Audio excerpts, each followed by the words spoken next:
Hello, I joined the class. Yeah, my audio is not joined. So Yeah.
Can you see my screen?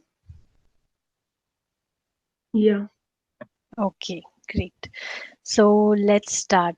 Hi everyone, my name is Priyanka, and I'm sure you've joined from my Instagram and YouTube channels, and you know that I already create content about finding jobs in Germany, finding study options in Germany. And today's topic is exactly that, to guide you step by step on how to find jobs and how to start your career abroad, especially in countries of Europe. I thought of this webinar because I'm getting lots and lots of messages about how to start, where to start, especially in my one to one calls. People keep telling me that they've been scammed by agents, or some agents come to them and they say they'll apply for work visa, but they apply for job seeker visa instead. And it really serves no purpose be having a job seeker visa and staying in India. So this is the webinar that I thought I would conduct and guide you about what is the CV that you should use, what kind of cover letters you should use, where you should start, who at all can move abroad, and what is regulated, non-regulated professions, and how to make this whole journey more clear for you. So let's begin today. And those of you know just one channel of mine, Instagram, I also have another channel on YouTube, and you can also follow me on LinkedIn if you like. So let's move on to our next slide. Meet your mentor. So what I do, I'm living in Germany for past 7 years. I came here for doing my masters. Previously in India, I studied until my bachelor's in electronics and telecom engineering. After that, I worked for 1 year, and then I moved here. um, I worked in non-technical marketing related job, and then I moved here for my master's in IT management. And after my master's, I directly got a job at Audi as a project manager. And since past 5 years, I'm here. And this content creation journey, I began, I think, somewhere in 2020 after pandemic, when I thought that let me get more people involved, let me talk to them, because I've got so many messages on LinkedIn about how did you do this, how to move, how did you find a job when you didn't have any experience in India, and how to get into management in Germany. So that's why I thought of creating a channel and educating people about all the opportunities available here. So, what's the agenda for today? I will talk about the European job market. I will talk about license and regulated professions, means which professions need a license to work in Germany and which ones can directly apply a job and apply work permit and move here without a license. What should your profile have to get an interview at all here? how should you apply, which channels are available to apply, and how to network to get a job, and interview process and timeline. How long does it take from your application until you get a job, or what kind of steps are involved in the timeline and in the interview process? What kind of visa should you apply? Should you have an offer from Europe? And closing thoughts, and of course, you'll get a chance to ask me questions, whatever you want in the end. Rules are, please be on mute, note down points, grab a pen and paper and note down all the points that you have, because sometimes you tend to forget, and sometimes in the course of webinar your questions will get answered, so maybe you don't even need the Q&A session. Templates are already provided to you. I hope you have already checked them out. I will show how to use them today, and the session is recorded, so even if you're not able to attend today for any reason, or you have to leave early, then you can always go back and check it out later. So let's start. Now imagine 6 months from now. It's Saturday, 1st June, and you already have some goals set for yourself, and either of the thing is that in 6 months your goals will be achieved or they will not be achieved. And what you will have to do for that goal is the thing that you have to decide in these 6 months. So first thing is, to achieve the goals that you plan or you visualize for yourself in the next 6 months, you have to have it clear for yourself, and you have to know what at all will make you happy in the next 6 months. Having a job, or leaving your current job because it is so bad, or just moving to another country because you feel stuck in the current country that you're living in, or moving in with your partner and finding new opportunities there, or changing your career field from maybe from marketing to IT, something like that. So let's work on getting clarity on that. To find a job or to move somewhere, first of all, your mindset and your goal should be very, very clear. What exactly is your goal should be clear.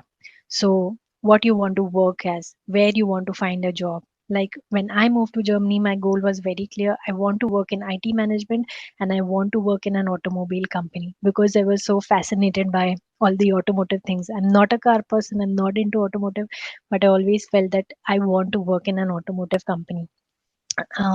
Then do you have the resources that you need for it? Whenever you set a goal, you should always know, what kind of resources do I need, where should I start? So is your country decided? Do you want to move to Germany, or do you want to move to UK, or do you want to move to Switzerland? What at all is the goal? Then do you have the documents that are required to achieve this goal? And next thing, your LinkedIn profile. That is the way to network with people around the world. So do you have that set up? Next thing, once your resources are set, how to use these resources and where to put the effort. So are you applying weekly for your goals? Are you networking? Are you staying up to date with the skills? Maybe you have experience of 10 years, but are you in par with the skills that are currently in demand in market? So you may have worked in Python for the last few years, but to be a data analyst, maybe right now Power BI is also coming up as new tool. Even Golang is coming up as a new language. So do you want to go there? Generative AI, the GAN is coming up right now. So are you aware of this, where it can take you, how it can help in current company strategy? So all these things are contribute to, are you putting work towards your goal? And what is the right mindset? So first of all, you have to plan. You should know what next steps I have to take, or where at all I have to start. You have to be consistent with what you are doing. You cannot apply today for 100 jobs and for next 6 months do nothing and say that I had applied but nothing happened. It never works like that. You should be a bit consistent and have a positive attitude, because I see that people apply for maybe a month and they leave the whole process because they feel it's not working out, maybe it's not for me, maybe I'm not good enough or something like that. But it's not like that.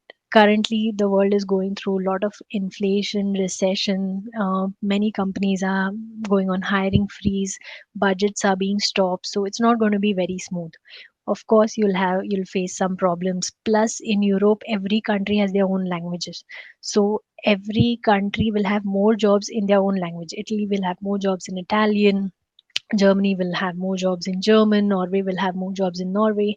So you have to put in more effort and keep a positive attitude that maybe I'm finding lesser jobs in English, but I will be consistent and I will apply and see where this journey takes me. And I'm sure it will work out. You should have this kind of attitude and learn from rejections. I always tell people that whenever you get a rejection, if there is a person who is writing the email to you, write to them, connect with them on LinkedIn and ask them that, could you please give me a feedback? What happened with my profile? Why did I get a rejection?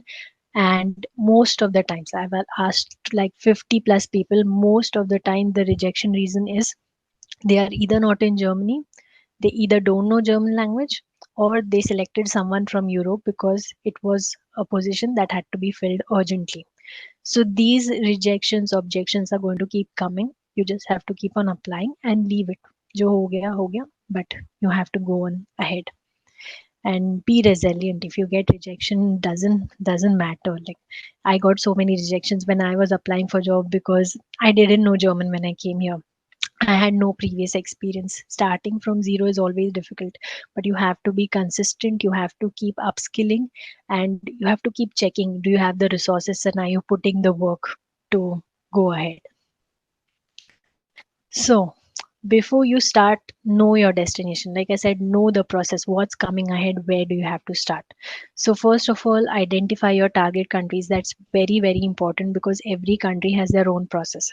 Like if you apply for UK, there, when you get a job offer there, you always need a sponsor or your employer should have a certificate of sponsorship. Only then that employer can help you to come here or give you a job offer to come here and sponsor your visa. But when it comes to Germany, there is no such sort of thing. There is no sponsorship related thing. It's just that who will apply the visa for you, which is a very easy process. So these things should be clear to you because every country has their own rules how they move. For example, if you want to apply to Luxembourg and Switzerland, they always conduct a labor market test. If they don't have someone in EU who can do the job, only then they resort to someone outside EU. So it's much more difficult to get a job in Luxembourg and Switzerland from outside compared to Germany, Austria, Belgium, Netherlands, these countries. So, and language country constraints always. So if you don't want to learn the language, if you're comfortable only in English and you don't feel like language is my thing and I will not be able to work in German ever, then maybe you have to select for more English countries like Ireland, like UK, or maybe Canada is the right destination for you, or maybe Australia is the right destination for you, and not Europe because here it's not just the job language, but even if there are any official documents that you have to do, like going to the citizens office where you have to register yourself, register your address, or get a new mobile contract, everything is in German here. There's no English involved.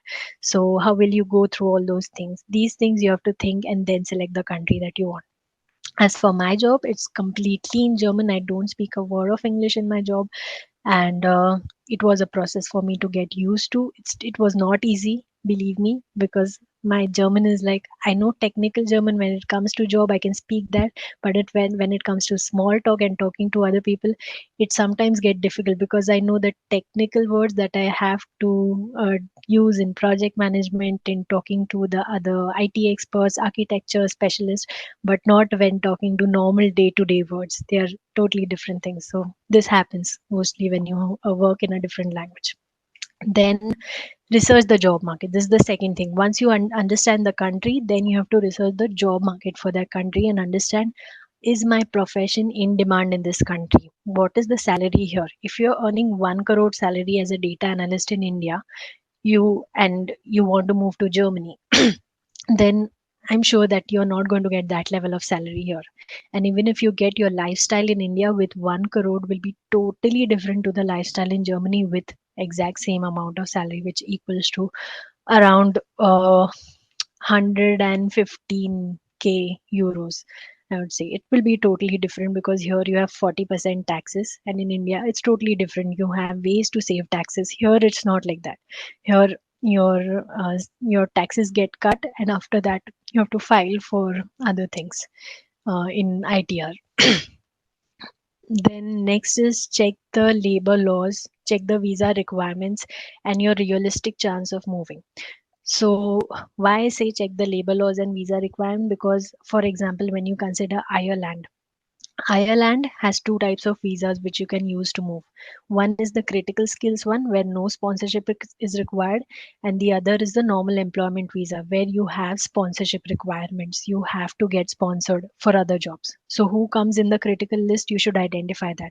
Data analysts, IT specialists, technical people, engineers, all these jobs come under the critical skills list. So, you don't need any visa sponsorship. You apply for any job, you get it, you can move easily by applying your own visa. But if you are from finance, marketing, these kind of fields, they are not in critical list. So you will have to see what does sponsorship mean for them, what is the minimum salary requirement that they are saying, and how to go about this process. So that is what it means when you say check labor laws and check visa requirements. Also, with labor laws, there is one more thing, that how many holidays you get, how many hours you have to work, because here there is, in Germany at least, you have contract of 35 or 40 hours, and when you work more than that, that extra time has to be paid to you from the country. So some companies pay that, some companies don't pay that. Like when you work in big consulting companies, you're easily working 70 to 80 plus hours per week. But when you work for other normal German companies with a labor union, then you're working for 35, 40 hours, sometimes even less than that, and you're much better with that. So, what do you want in life? Do you want a relaxed job, or do you want to, work more towards your career, get more big names like McKinsey and all in your CV? What do you want? Check all of this, because every country and every company has their own ways of how they go with employees and timings and work hours. Next is how's the daily life there. So once you check out all of this, you have to check how's the daily life there. What is the cost of living? So if you get offered a salary, will you be able to sustain in that salary? What is the cost of single person living there? What is the cost of two people living there? And how much minimum salary will be required according to your experience and according to the cost of living there. Inflation, prices, facilities like health facilities here are very slow, I must say, because to get a doctor's appointment, I wait generally 3 to 4 months for anything. And even medicines, like in India, we simply go to a pharmacy, we buy whatever medicines we want and without prescriptions, and we just get better. We just ask the medical that this is the problem that I'm facing, can you give some medicine, and he or she will give us the medicine. But here it doesn't work like that. You have to go to a doctor, you have to get a prescription, and you have to go through the process. It's all regulated. You can't just work out of rules here. So you have to think about that also. So if you have some very serious health problem where you have to consult the doctors very frequently, then you have to see, are those doctors available, what kind of medications for that kind of illness is available, how will it affect your health insurance premium every month, because here it's important or it's mandatory to have a health insurance every month.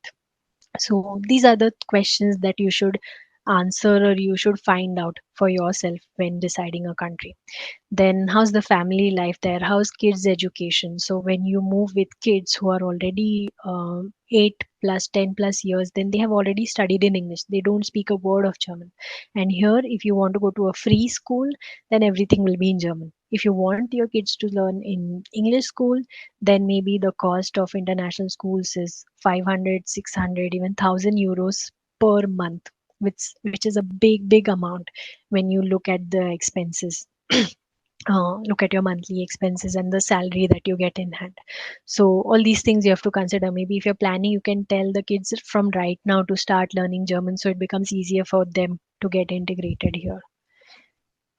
Then last is your saving potential. When you check the minimum salary, how much of it will go for cost of living, how much of it will go for education purposes or recreational purposes or medical purposes, then what is your saving potential there? Like I gave the example before, if you're earning 1 crore in India, you'll save much more than what you can save here. If you're in the range of like 20 to 30 lakhs in India, then maybe you have more potential to save here.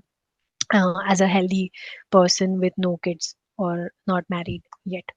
So these are all the questions that you'll have to answer before you start your journey. Next, moving on to European job market scenario. Let's talk about the facts of the job market scenario, what is going on here right now. So labor shortage is growing. That is the first fact for any European country you see. Labor shortage is growing because population is aging. Here they don't produce as many kids as in other Asian countries, and that's why they are facing this problem that the population is more older. The average age is much more older than in countries like China or in India. So that's why there's more labor shortage. Then companies are hiring for high demand jobs in spite of recession. Like I said, I know many architects who came here on direct jobs because those skills are missing. People here are not studying technical as much as Indians study. Like Indians, they when like we saw in Three Idiots, when children are born, parents are like, you have to be engineer or doctor. Here it's not like that. Here children can choose whatever they want. Some people choose not to work and they are still paid for the government, so they don't work at all and they are getting money every month also. So depending on what, if they are unable to work or what is the problem, whatever. So these things also happen here. So that's why not many people are taking the difficult route to study and studying difficult subject to get difficult jobs where you have to keep upskilling yourself. That's not the mindset here. Here the mindset is that your family has importance, your mental health has importance, your health has priority, and work is not life. There should be a balance. So that's the thing. That's why there are more Indians coming here who are studying IT and who want to move abroad. Need for adaptability to local language. This is definitely true. If you're in profession, like we spoke in the start of the webinar, someone in aerospace engineering, they have this problem of local language because defense related occupations always is the problem. Even me, if I want to get job in Airbus or Boeing kind of company, some of it still comes under defense purposes. So for up to apply for some job, it will be clearly mentioned you should be a citizen of Europe or citizen of Germany to be able to get job in the IT security area, for example. So these are also some problems that are there. English speaking jobs are available, but they are not many. There is currently a shift going on that more English speaking jobs are being available, but in bigger companies, it's much less.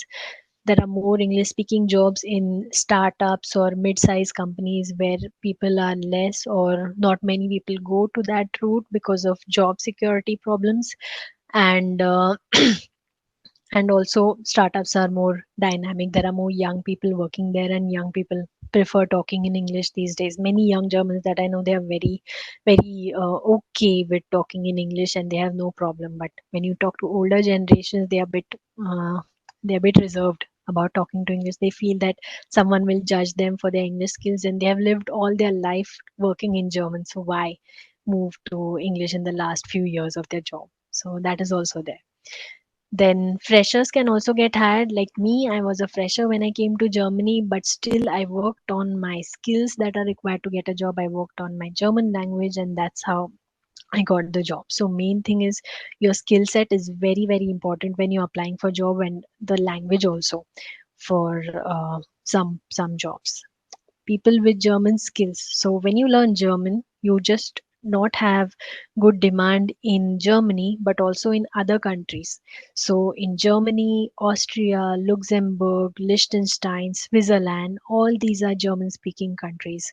And also Hungary, Romania, because we have many service providers in all these countries like Hungary. Even our subsidiaries like Audi Hungary is there in Hungary, and people there literally speak German. I was so shocked that we Audi Germany expect that someone in Audi Hungary and Audi Romania should speak German. I was so shocked at this, but they really speak German. They learn German in schools because all these German companies also have subsidiaries there, and when they speak German they have much higher chances of jobs. So it's not just we outside European people who are struggling to get job because of German language, but also Europeans themselves who want job in Germany. They also have to pass this barrier of learning German. Even already Mexico, for that matter, I spoke to people in Mexico and they also speak German. I was so shocked about it that they are learning German because they work for a German company.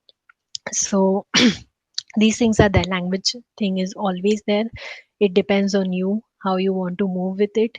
It's also possible that you get English job and you never learn the language. That's also possible. But if you want to speed up the process, if you want to go ahead of the competition, then it's always better that you upskill yourself with a bit of German language skills, and you can write that word German in the languages section so that people understand, okay, you're interested to learn German, that's why you're interested to move to Germany also. And maybe in future you'll put more effort into learning the language, you'll integrate easily with the team.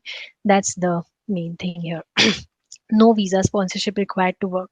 So visa sponsorship is a very misused or hype term, I would say, because there is no sponsorship as such required to work in US. For example, you have to pay many thousands of dollars to the government so that you can be hired, you can stay and retain in the job. Same thing in UK. I think some 10 to 20,000 pounds have to be paid or something like that. I'm not sure, but same, but here in Germany, there's no such concept. If you get a job, you get an employment visa. It's that straightforward. When we talk about visa sponsorship in terms of Germany, then it always means who will sponsor the relocation cost and who will sponsor the visa application cost, which is relocation, I would say, would not cost you more than 1,000 euros if you're moving alone, and even the visa cost, that's like less than 100 euros. It's 85 euros as of now. So that's also not much. So don't get carried away with this visa sponsorship term. Just apply to all the jobs that are available. Then which sectors have high demand? Mostly it's IT, tech, and medical professions. And in medical also more focuses on the nursing professions, which can get a job very easily in Germany. State-wise salary. These are the average salaries in different states of Germany. This is the map of Germany. And you'll see that South Germany has more salaries. So Bayern, Baden-Württemberg, because here you have more companies like Audi, BMW are all here. Porsche is here. Daimler is here. Mercedes is here. So here there is more salaries. And as you go north, it depends. It gets a bit lower. So these are just average salaries. These are even less than what an IT person gets as their first salary after masters. Like after masters, what someone who has studied IT would get, I would say in the range of 55 to 65,000 as of now. So that's much more than what the average salary is given here because they consider all the professions, and IT pays a lot. So that's why IT, tech, engineering, mechanical engineering, all these fields pay a lot. So that's why when you consider salaries of other professions in the same one, like nurses for example, are paid very less compared to our IT salaries. So that's why the average goes down, but you can definitely get paid much more than what this average is written here. This is just to give you an idea of where there are good salaries. So this region has very good salaries and here is a bit lower. Even the cost of living is lower there. So rents here would be 1,000 euros for maybe one room apartment, but here it would be around 600, 700 euros, something like that. So as per salary, even the cost of living differs in different parts of Germany. Which are the top high demand professions? IT, always in high demand in all the countries that you know. Engineers, especially in the fields of AI, machine learning, automotive, electric, and electromobility, also renewable energy. These engineers always have a high demand. This is again average salary. You can get paid much more if you have like 5 or 10 years of experience. You get at least 20,000 more than what is written over here. Construction engineers also very high demand. Architects and people working on construction site very high demand. Renewable energy expert, because Germany also has their goals of reaching carbon neutral until 2050 or 2035, not using diesel cars at all. these kinds of goals they want to reach. That's why they want more renewable energy experts. Even they want to reduce their dependency on gas and use more renewable sources of energy. So that's where the demand for expert is. Doctors and surgeons always in high demand. Like I said, there's so much shortage of doctors. We have to wait 3 months, 4 months to get an appointment. Even when I go to emergency, you have to wait 3, 4 hours until an expert comes to you and solves your problem, depending on what problem you have. I've spent 3, 4 hours in emergency uh, sections, emergency hospital also. Nursing staff always very, very, very high demand, but salary is not that high. Scientists as of now have very high demand. Scientists, data scientists, statisticians, physicists, they have very high demand here. Finance analyst and bankers have high demand, but jobs are more in German. If you add a bit of technology to the job, like finance analyst, risk analyst, where you're doing analysis of the trends or finance things, then you have more English positions, I would say. And you can also move directly from India to Germany using these kind of jobs. So if you're already in finance sector, work on your skills, that how you can move to finance analyst or risk analyst, what skills are needed, how you can upskill to that level, how you can get maybe experience of this skill in the country, in the company that you're working currently, and using that experience move abroad. Then unskilled jobs like construction workers, metal or electronic workers, plumbers, textile workers, graphic designers, all these have also very high demand, and most of them are working in German only. So there are no English jobs in this sector, or very, very low English jobs. And I've also written the language requirements. So where you'll face most problem due to language requirements is construction related jobs, doctors and surgeons, because without B1 or B2 certificate, nobody is giving you the license to work as a doctor. Nursing staff, again, B1 level is compulsory.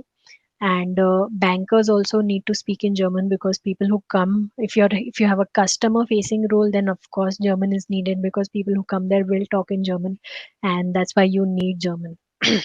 And these jobs, German is required. Otherwise, English jobs are available, not 100%. I would say between 40 to 60% English jobs are available, but you have to find a lot for sure.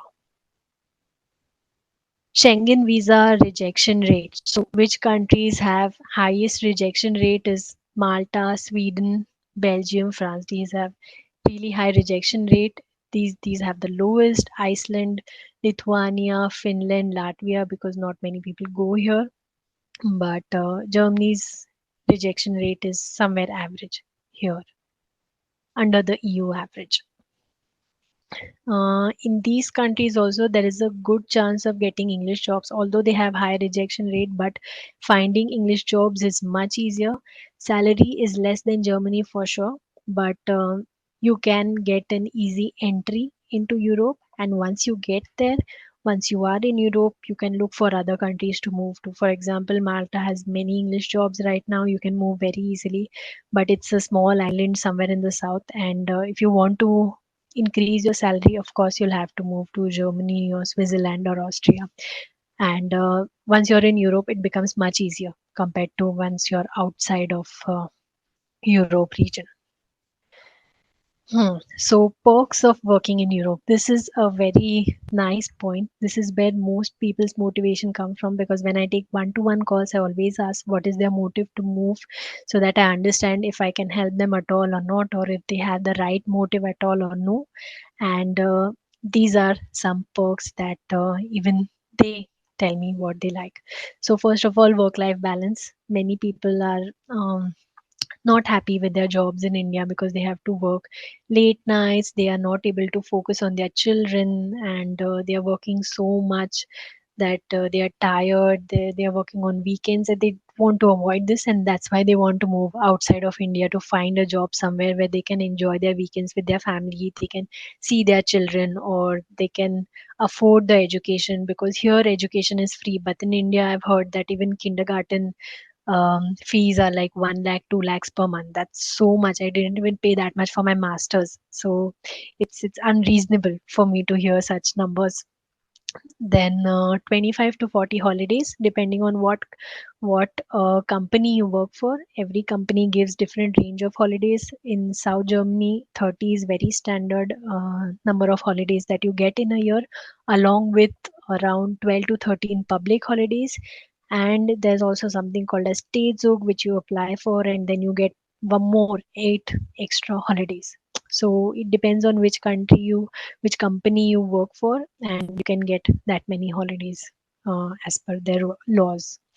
Then you can travel in EU because you have so many holidays. You have a blue card, you have your European visa here, and when you have European visa, that means you can travel to any country in Europe without the need to visa. So tomorrow, if I have holiday and I feel that I'm getting bored in Germany, let's go to Switzerland for 1 day trip. I can just take my car and go to Switzerland and come back because it's just 3 to 4 hours drive from here, and I don't need any visa to enter there. So I can just show my German visa and enter Switzerland.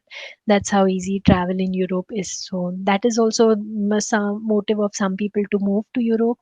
Then unemployment benefits. So if I work for 1 year here and due to some reasons I have to leave my job or I get fired because of COVID or something, then for the next 6 months I get some part of my salary, around 60 to 70% of my salary. Plus, they will also ensure that I'm upskilled to the jobs that are available in my domain, and they will help me. The Bundesagentur für Arbeit, job related government department, they will help in getting me a job in Germany.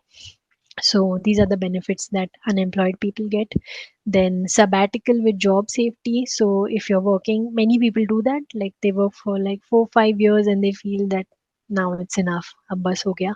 Now I want break for some days. So they take off from their job. They take a sabbatical and they get half their salary paid in this sabbatical.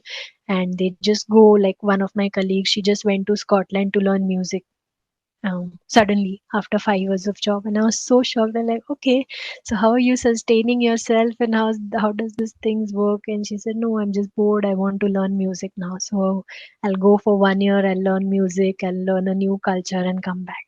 I said, wow, that's amazing. I never heard of this before. So these are the things that you get, plus job safety. So if you go for 1 year, when you come back after 1 year, there's nobody who is removing you from the job, your job still stays.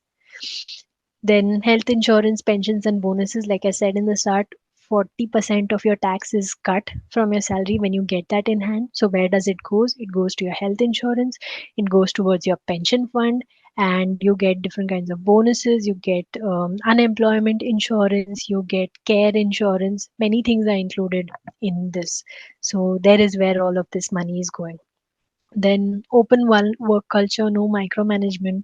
So like I said, if tomorrow I want to take a holiday and go somewhere, I just book in the system that I want a holiday tomorrow and simply go. I don't have to ask permission of my manager or permission of my colleague or anybody that can you give me permission, I want to leave. It's not like that. You just have to make sure that your work is taken care of, your meetings are taken care of, and you can go where you want. It's no micromanagement. No boss comes asking why did you take holiday yesterday and why did you take holiday that day and can't you work on Saturday, Sunday? Nobody does that here.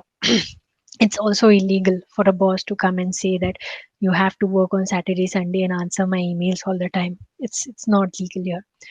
Then even if you get pregnant, you have 4 weeks of maternity leave, just you, even your partner, so both can take leave.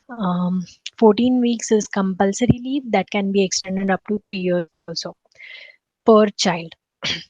Then remote work options, if many companies provide that in EU. So if you work for some days from Germany and you feel that now I want to go to Spain for some months and work from there, you can talk to your manager, and if that's possible you can also do that. So work for 6 months from Germany, and when Germany starts getting cool like it is now, it's completely white outside with snow, and you feel no, I need some sun, then you can just go to Spain for 2 3 months and work from there if the company allows. And of course there is PR pathway, so you can get PR in as low as 21 months from when you start the job. For that you need B1 level of German, and if you're not okay with B1, then you can wait for 33 months and get the PR in 33 months with just A1 level of German. So once you get PR, that means you can work in Europe anytime for as long as you want, and work in other countries also. But if you want to move, it's always like apply for their work visa. Suppose you're working in Germany and tomorrow you get job in Switzerland, then you have to apply for the work visa there, and only then you can move. It's not like you just use this PR and move there. It's not possible. Of course you can move, but you have to apply for a special work permit there. It's an easy process, like applying for travel visa. It's an easy process for sure. You just need, main thing of getting a work visa is always having a job offer. Most people miss this point. You have to have a job offer. If you have a job offer, all your things will work really well. You will get the visa. Many times it gets cleared. It's not possible that they reject for any reason. So main thing is getting a job offer from Europe. Then who can apply for Europe? Any students who is looking for internship abroad, most of the internships are fully paid. Then if you have bachelor's degree with minimum of 3 years of experience, you can still apply. Even 2 years of experience, I know some people who have moved with that. One of my friends, she works in full stack coding, and she worked in India and she applied. She got a job in Munich, and now she's just there. So even with 2 years of experience, it's possible to move. Depends on how your skills are your skills relevant to the market? That's the biggest question that you have to answer. Then if you belong to a profession that has a huge demand, like IT, tech, engineers, renewable energy, these kind of sectors, and if you're ready to put in the hard work and not leave your future to an agent, just don't blindly trust an agent. Many people come to me after agent has scammed them and taking 60,000 to apply for job seeker visa. I mean, it's so unreasonable that you take 60,000, you say you will apply for work visa, and it's just a job seeker visa which cannot get you started anywhere. With job seeker visa, what you have to do is you have to move to Europe on your own money. So you have to fund your flights, you have to fund your stay here, and you have to come and look for jobs here. So it's all your funding. Job seeker visa doesn't do any good. At max, what it can do is, you have already left your job in India and you got a job offer from Europe, and they are really impatient and they want this requirement to be filled urgently. Then you have this visa, you can move immediately to Germany on the basis of job seeker visa and apply for work permit after reaching here. That's the biggest thing what a job seeker visa can help you for. Otherwise, it's no use. EU work permit. So this is what I'm stressing all the time, that you cannot apply for work visa without a job offer, because I get tons of messages every day, and the message is just, I want to apply for work visa. Ma'am, work visa de do. And all these things. But it doesn't work like that. You need a job. Without a job, it's impossible that you get a work permit or employment permit for Europe. It's just impossible. And most people just don't get this point even after telling so many times. Then sponsorship is not mandatory. This you should know. If this happens, it happened with someone I spoke to. They got a job from Europe, and the company said, we will not sponsor you. So that person said okay, and he said okay, I'll let go of this job offer. And after that, they scheduled a call with me. So I asked them, so what did you do after that? Did you tell them that I'll sponsor my own visa? Did you say that I can apply for it? I know what to do. Just give me the offer letter.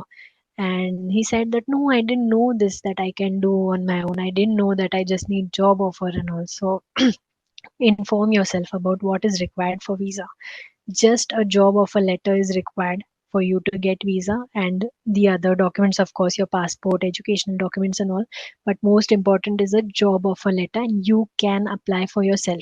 So if the company says no, we'll not sponsor your flights, we'll not sponsor your relocation, we will not apply for visa, we have no clue, we have never hired outside Europe before this, so we don't know and we won't do it for you. So you can always say that it's okay, I know what to do. I understand the process and I'll apply for myself, and it will take a timeline of around 2 months. So are you okay with it? Then give me the job offer. I'll take care of the rest of the process.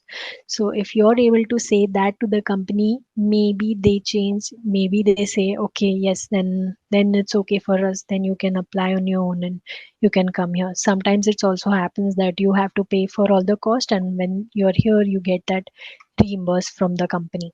So make sure that you are always in, if you get an offer, you're always in negotiation mode. You know where you can negotiate, you know how the process looks like, and you seem confident in front of them that you understand what is going through. If they cannot do it, you know how to do it, and you will proceed ahead with it. You're confident enough. Then which every country has their own visa. Yes. So resident permit is the work visa generally. So how the process works is you get an offer, you apply for your employment visa. Once you reach Germany, this employment visa gets converted to a resident permit card, and then you can start working. It's that simple. And every country has their own visa. So if you're working in Germany today and tomorrow you think I want to move to Netherlands, it's the same process again. You have a job offer, you apply for employment visa of Netherlands, and then you get that visa, you move to Netherlands, convert it to residence permit of Netherlands. So that's how the process works. No matter you apply from India or inside of Europe or anywhere, if you want to move countries, you have to apply for the employment visa. It's that simple. And again, I'm saying this, that most people scam under the pretense of giving work visa, but it's a job seeker visa. So don't fall for the scam. They charge huge amount of money. Like 60,000 is so much for a job seeker visa, which if you apply on your own can get covered in like 10,000 rupees. So don't fall for the scam. Most common questions that you guys also ask me in the start is language. So English jobs are very easily available in IT and tech sector, also in risk analysis, finance analytics, marketing analytics, these kind of jobs. But when it comes to pure sectors like doctors, logistics, or defense related occupations, or marketing jobs, banking jobs, all these are mostly in German. So you have to know that if your jobs has the potential of finding English jobs, you have to go to LinkedIn, search for your job and see what is the language requirement for most of the job. Is it English? Is it German? Is it any other language? You have to do that research for yourself on your own. Eligibility, every profession can move abroad, there's no problem, but you should know what is the process. Doctors have a totally different process compared to other normal jobs. So you should know what is the process for your job. You should find that out. Then sponsorship. Sponsorship is always, like I said, relocation and visa application cost coverage. And for UK, it's different because the employer, they should have certificate of sponsorship. If they don't have this COS, then they will not be able to help you in moving to UK. So find an employer that has this. And yesterday, I've also shared in the documents the link where you can check updated list of sponsors for UK. So you can always go there and apply for those companies that are mentioned in this list.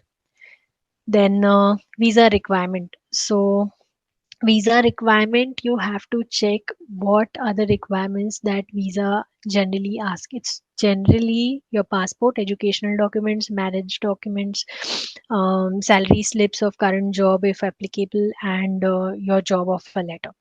There's one more extra document for Germany that you can give. It's called ZAV letter. And if you have that, then your visa gets processed very fast, much quickly than other visas who have only job offer letter along with them. So having this ZAV letter for Germany is very important. Make sure you ask the HR that you need a ZAV letter when you get a job offer from Germany. This ZAV letter is only applicable for people who are applying from India, not those who are already living in Germany. Then who should not move to Germany? This is also one thing that you should keep in mind. Uh, Number one is language and culture. Those people who don't want to learn language, who don't like learning languages, who don't like other cultures. Like here, there is huge beer culture and huge non-veg related culture. So if you're pure veg and you can't stand smell of non-veg, you don't like it at all. That other people are eating non-veg, and then maybe this culture is not for you, maybe this country is not for you. Depends on what you can tolerate and not tolerate. So some people cannot tolerate other cultures, so maybe for them it's not good to move somewhere they don't like living. Then dependency, you're dependent on your family for household. Maybe you have some medical condition, maybe you have some disability, whatever it is. If you have some kind of dependency, then maybe it's not for you moving outside. Here you have to do everything yourself, like cooking, cleaning, grocery, repairing, putting your own petrol, paying your bills and all that, again in German. So it's not easy living here, that I would say. So if you're someone who's not prepared to do all of this stuff and not interested, then maybe some other country is good for you, where you can hire house help and do automate all of these things. Because unlike India, here you don't get grocery at your doorstep. You have to go to the grocery shop and buy your things there, and then come home getting all of these things. So it's a bit tough and not as digital as India. Then earn insanely. So if you want to just save a lot of money and your goal is that in next 5 years I want 1 crore rupees in my account, and I don't know, you want a 1 crore job or something like that, or you want to be a billionaire, then Europe is not for you. Europe is for those people who are of happy with earning less maybe, but also happy with having a good family life, having work life balance, and living a peaceful life. Like if you want to earn insanely, US is the place to go, because there you get insane amount of salary. You work insanely for that. Like I know my friends who even work on weekends. They don't have holiday at all. And I was talking to my friend yesterday, and she's like, I'm working from past 15 days continuously. I've had no break. I didn't get any time to clean my house. I didn't have time to talk to my husband for 30 minutes peacefully and happily. I had deadline pressure. So I couldn't do anything, and I was like, I just returned from a holiday and planning for a next next holiday now in next month. So she's like, okay, that's the difference maybe of living in Europe and US, that you have more work life balance here, but in US you have more money, so you earn insanely there. Definitely your goal of reaching crores will be fulfilled much faster in US as compared to Europe. Then serious medical conditions, like I mentioned earlier, serious, if you have some medical condition which requires some special procedures, which requires some special expertise of doctors, some special medicines, and if they are not available in the country that you're going, then you should think about it. You should research about this in advance, because it is the question of your life and about your comfort. Then family business, most people who have family business, they come here, get a degree, work for maybe 2 3 years, and they go back. So they don't stay for long, because they have to go back and handle their family business in India or wherever they come from. Medical professions are the professions who have to think a lot, because there's a lot of cost, effort, and time involved when you are a doctor and you want to move. First of all, your 1 year will be spent in just learning the language. Once you learn the language, you have to give 3 exams. When you pass these 3 exams, all three are in German.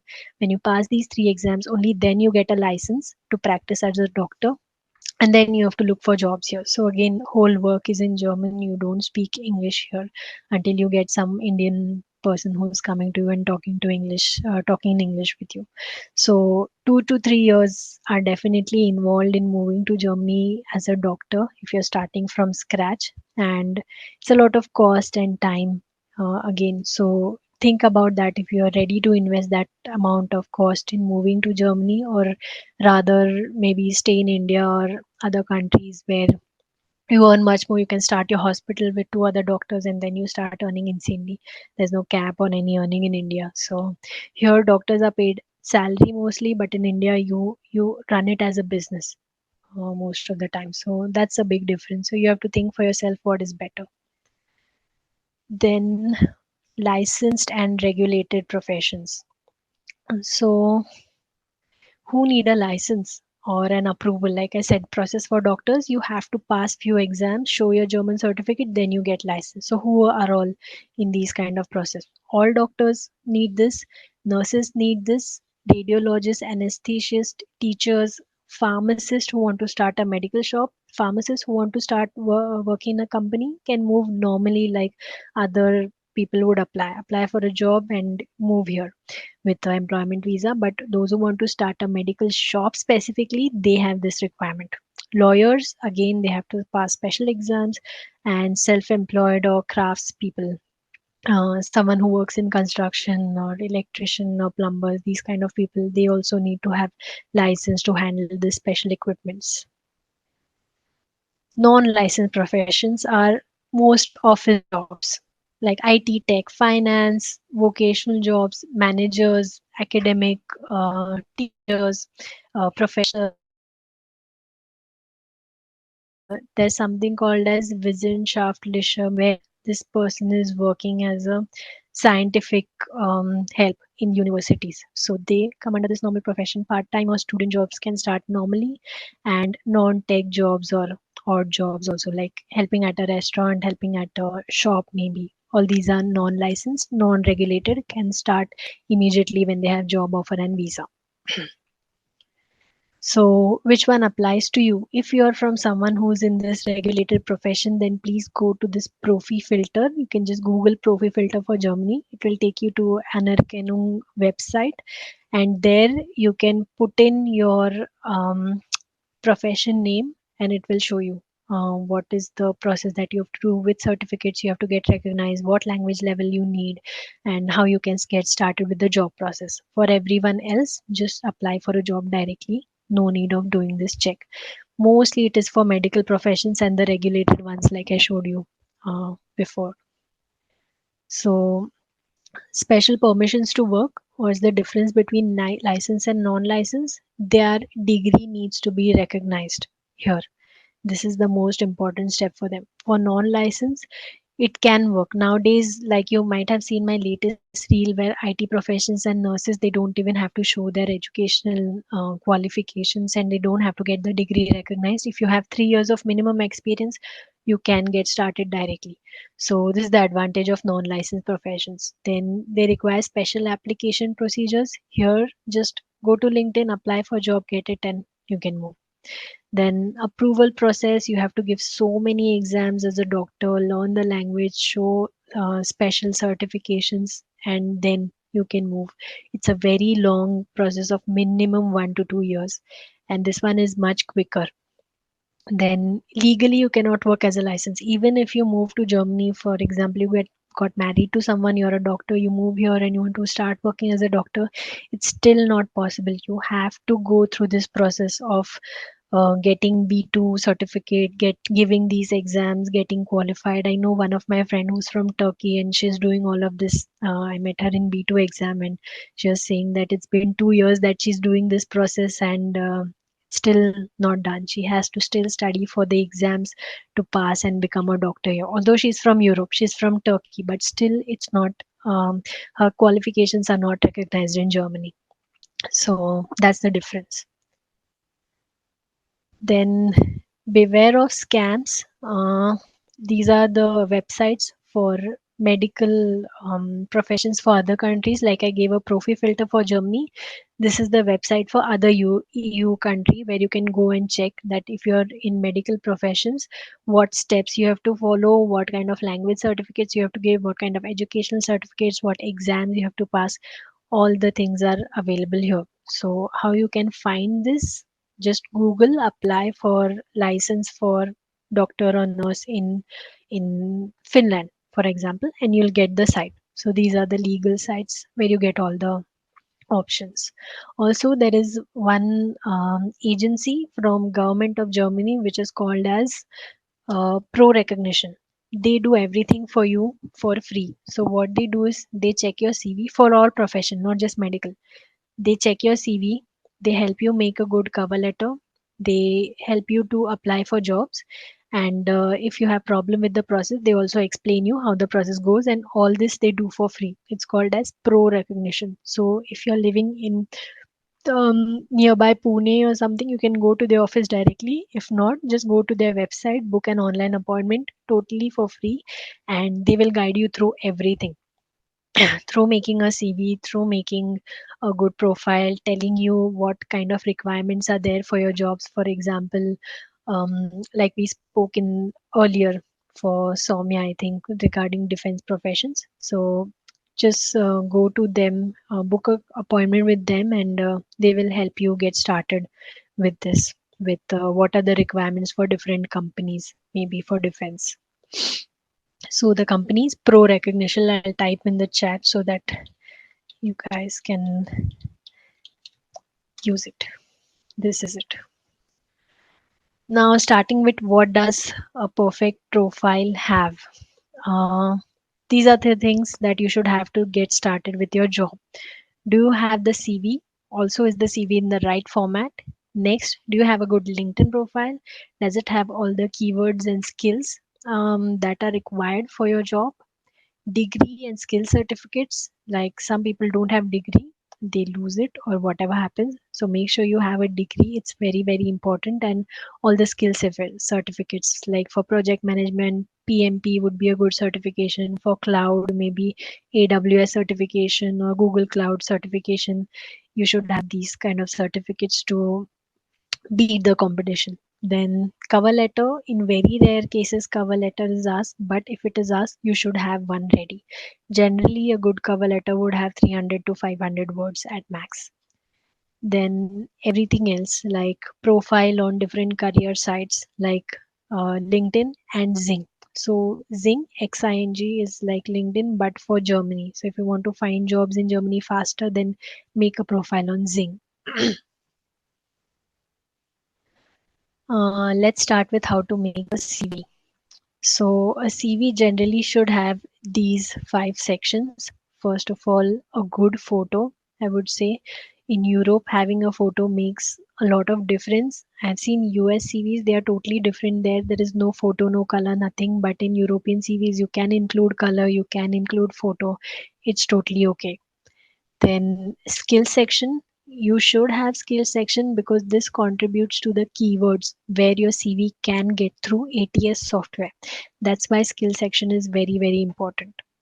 Then crisp contact data, that means your name, address means just city and country, not the whole address of flat number 1 and gully number 10, nothing like that, just city and country. Then your LinkedIn link also comes under contact data. Then your phone number, email. Just that is enough. If you have any special, if you're a developer and you have your codes in GitHub, if you have some projects in GitHub, then that link extra. If you're a UX developer, you have your portfolio in Figma, then Figma link also works. So that is your contact data. Then one page template. This is very, very, very important. I've seen people who have sent me 4 and 5 page CVs. So I never read through that CV because it's so long, and even the HR will not read through the CV. HR generally has 6 to 30 seconds with one CV, and if your CV is not good enough, then it's not going forward. If it's like 6 pages, it's never going forward. So make sure that you have a one page template in your CV. Who can go beyond one page? Someone with 15 plus years of experience. For them it's okay because they have worked so many jobs, then they have so many things to write. But someone with 5 years of experience, what will you write in 4 pages? So just stick to one page only. Max 2 page for someone with 13 or 15 plus years of experience. Then keywords and bullet points in job description. This is very important. I've seen CVs where people write paragraphs as job description or just copy from some job description online, and it never works. So you have to be very crisp and clear with good 5 bullet points. What was your good achievements in this job?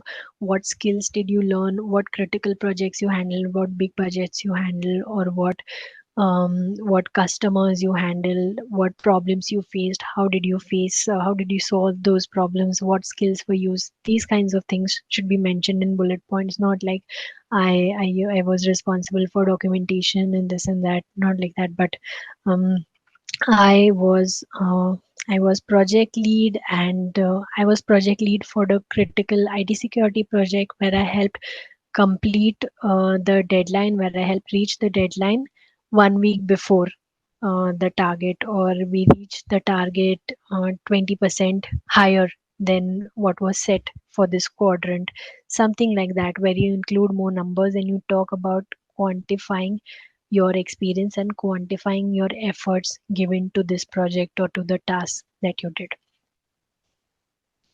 So, do you have these bullet points in your CV? Check your CVs and see what is missing there or what is extra there. So, let's check the anatomy of a CV, what all it should have generally. First of all, naming guideline. Always name your CV as CV, your name, and maybe your job title.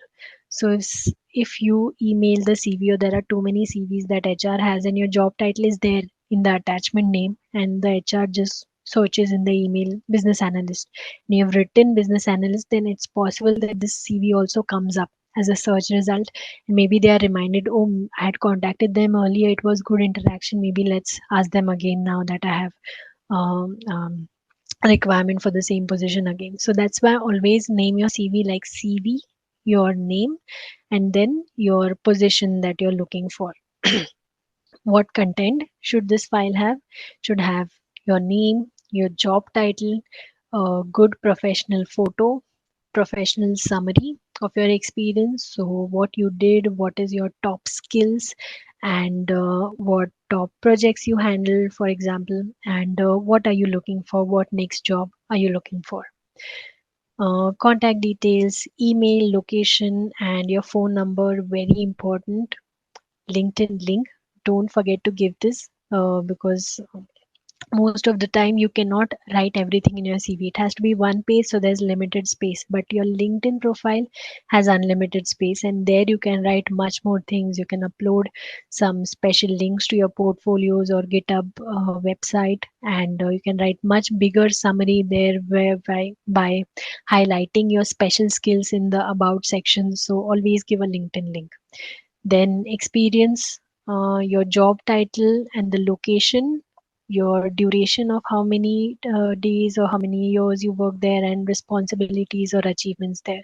Many CVs I've seen, they give a description of their company, they give a website of the company, how many employees are there, what is the world locations. Who cares? I don't care if I'm an HR. I don't care the company that you work for, what is the website and how many world locations and what they do. What an HR will care is what you did. Did you do those activities what the HR is looking for in their job? If they are looking for a business analyst, they will care that you made SRS document, you worked on requirements engineering, you spoke to people, communication is your good point, technical communication is your highlight. This is what the HR will care.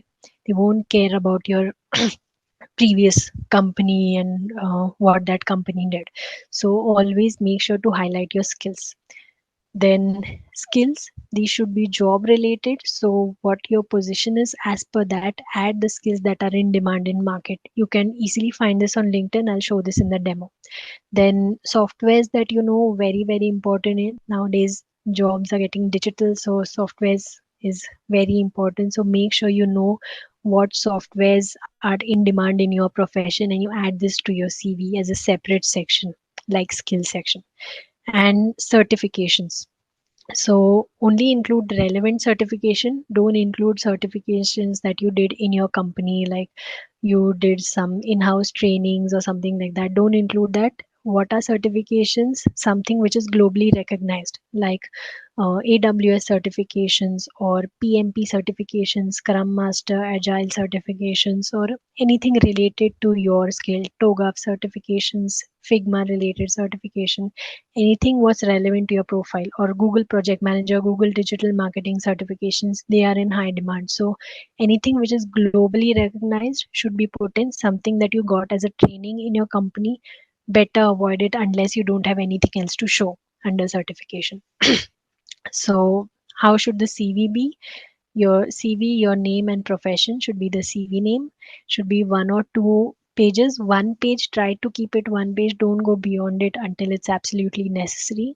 Then colors should be really subtle, like white, gray, black. Don't make red CV. I came to know that some big influencer was giving advice to one of the person I spoke to, that make the CV in the color of the company that you're applying to. So if you're applying to Microsoft, make it blue. If you're applying to Delivery Hero, make it red.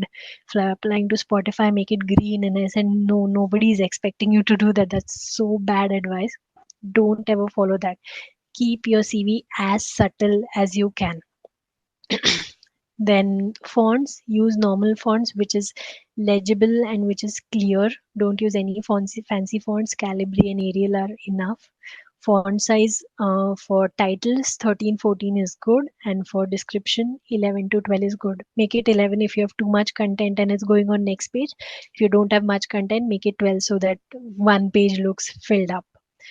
Then links, always give clickable links to your LinkedIn or to your portfolios that you have. Then no need of sign and date. This is very common in Indian CVs. No need of sign and date. Germany is very data private country, and they don't need your signatures anywhere on CV like documents. So don't add it. Then no full addresses or references have to be added. Yeah, they know if you ask for it, keep references ready and give them when someone asks. Otherwise, it's not at all needed. Full address is also not needed. Just city and country is more than enough. No need to write flat number, lane number, society name, nothing. And use PDF, don't use Word files, because depends on what software. Not everybody uses Microsoft because it's a licensed product. Only big companies have that. If it's a small company, maybe they're using something which is not licensed product, or maybe using something which is not Word. So if you have prepared your CV in Word and they open another software, chances are that it doesn't open the way you have opened it or the way you have made it in your laptop. So always use PDF to avoid this discrepancy. Then how to make your CV ATS friendly. This is one thing. Main thing is include keywords. Don't use any fancy text or any complex formats where you have too much color and too much tables. Avoid tables at all cost. Just use bullet points. That's the best part. Whether it's job description, whether it's skills, just simply use bullet points. Don't use any kind of tables. It makes parsing very difficult, because when I worked here in my first job in Germany, my task was PDF parsing. So I had to read files and extract text from that. That is basically what ATS does. It reads your CV and extract text from that. And the most difficult part for me to code was to code a table, to extract data from a table and build it in a good format, in a readable format in my Python data frame. So avoid tables at all cost. And just use bullet points, simple text. If you don't want to add color, don't add that also. Simple CV with lots of keywords. So use good keywords. Search for what is trending in your field, what are the latest skills in demand, latest softwares in demand, latest buzzwords in demand in your field, and sprinkle them all over. Sprinkle some in your skills, some in your certifications, some in your job description, some in your summary. So it's your CV looks really complete with all the skills that are needed to work in your field. Then CV section headlines, add easy to understand headlines like work experience, education, technical skills, contact information. This is very easy to understand. Some people write it, make it very difficult. Like for work experience, maybe they'll write professional past or something like that. For education, they'll write something else, certification or education history, or for technical skills something else will be written. So don't unnecessarily complicate. When things are coded, like ATS is a software, when this was programmed, they used very simple words to extract such things, like standard words like work experience, education, technical skills. They use standard skills to get this information extracted. So you also use very simple information or simple words. Don't complicate unnecessarily to make it fancy, because first not a human is reading your CV, but a machine is reading your CV. So make it simple for the machine to so that it goes forward to the human.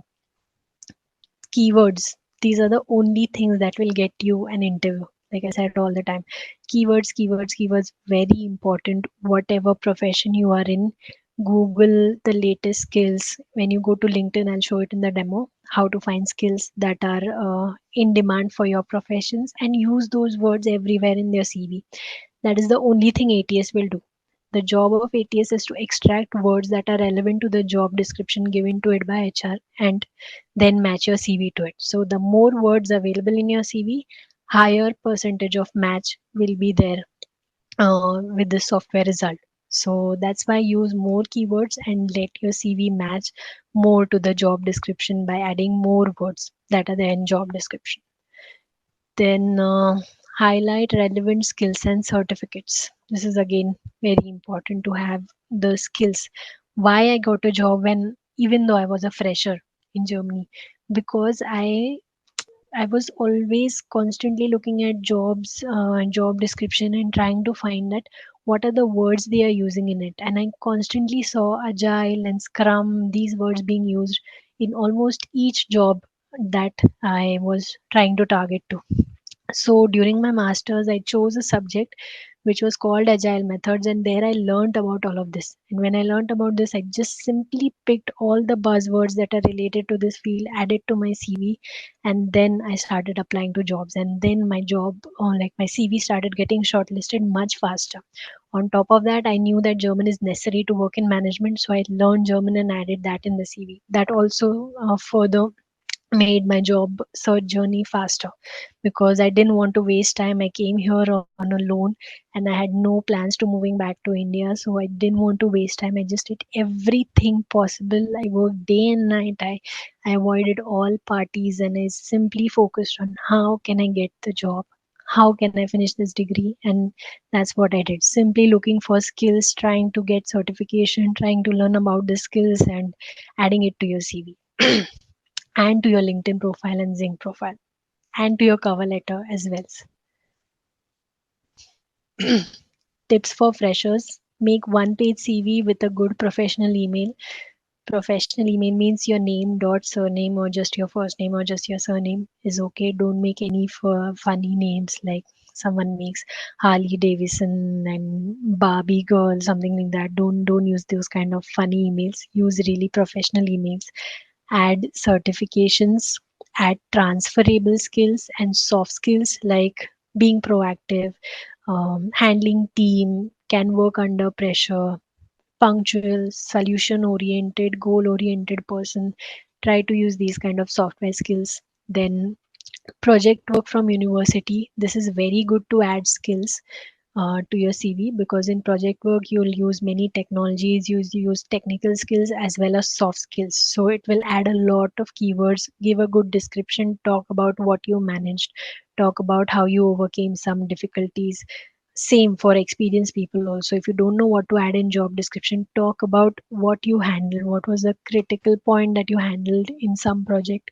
So what was the point which you worked on which nobody else did in the team, some special ability, something special that you helped solve a problem because of some skill that you learned in your previous job. So talk about what different you did and what challenges you faced and how you overcame. That is very important. Don't just write challenges, but write that we were faced by some problem where the customer was just not ready to talk to us, the requirements were not documented, and the project was going haywire. So I came up with a solution to sit face to face with the customer and make an SRS document, record each and every requirement they say, write the goal of what they are expecting, and what can be achieved technically, and this helps solve the conflict and get the project paced up.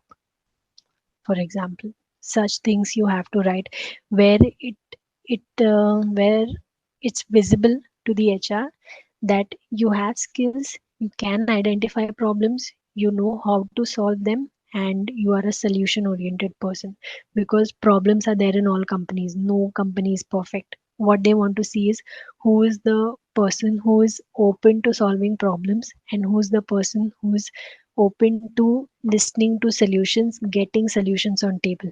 Because even we face so many problems. Like when I changed the department last year, I saw that there are so many things that are open since 2020 and nobody has worked on them because nobody knows how to solve this problem. So my approach was to take these problems and to talk to my colleagues, my boss, and understand that why this is not being solved since 2020, why we are not working on this, and what is stopping us. So get forward with that, talk to your team and see what's the problem and solve it. So that's my approach all the time, and that's what is the HR expects from you, that you are someone who's open to problems, solving problems, and you understand what problems are there in your field, that you have worked on them before. And you, all of you, like I spoke in the start of the webinar, all of you have such good experiences of 3, 5, 10 years, and you have faced problems before. Just see which one of them were very critical, high budget, high risk problems. Write them in your CV. Talk about them, that this was the problem I faced. I was the lead engineer there, so this is the idea that I gave. We had to think out of box on the situation, and that helped solve the situation in 1 week, which was open for past 3 months. I helped solve it 1 week by just thinking out of the box and giving this XYZ solution, something like that. So work on this. Always talk about this. Also in your LinkedIn profile, talk about what problems you help solve, because this is what companies are looking to solve their problems and come ahead. Then for freshers again, try to take up freelancing, paid, unpaid work during internships and try to add skills. Add many skills, like whether you're a fresher or someone with experience, adding skills is the only thing that will get you through the ATS software, that will help get your profile shortlisted for HRs. Then for freshers, connect with people who are 3 to 5 years ahead of you and ask them, how did you break into this career and what were your interests and what should be the advice for me? What do you see coming in the next 5 years? Can you tell me? So I spoke to some people who were there to give seminar in my university, that I want to go into project management. I have zero experience. So how can I get started? And they said that Agile and Scrum is something that companies are looking for transformation. So would be great if you can, get some certifications in this or learn some skills related to this. And that's what I did. I spoke to them. I got to know that these are the skills that they're looking. I took up a subject. I took up a practical project on this, learned all of that. And that's how I could speak in the interview, that I know the terminology. I know the problems that people face in this. I understand what it means to transform from waterfall to agile, and that's how they got that. I know what I'm talking about. I know what problems are being faced, and I also understand when it comes to practical point how it should be implemented. So this is what your focus should be. And don't lie on the resume. Whatever happens, don't lie on the resume. It's not getting you anywhere, because nowadays I saw that in interviews, especially for people with 10 plus years of experience, they are going line by line and asking what you did here, what you did here, what you did here.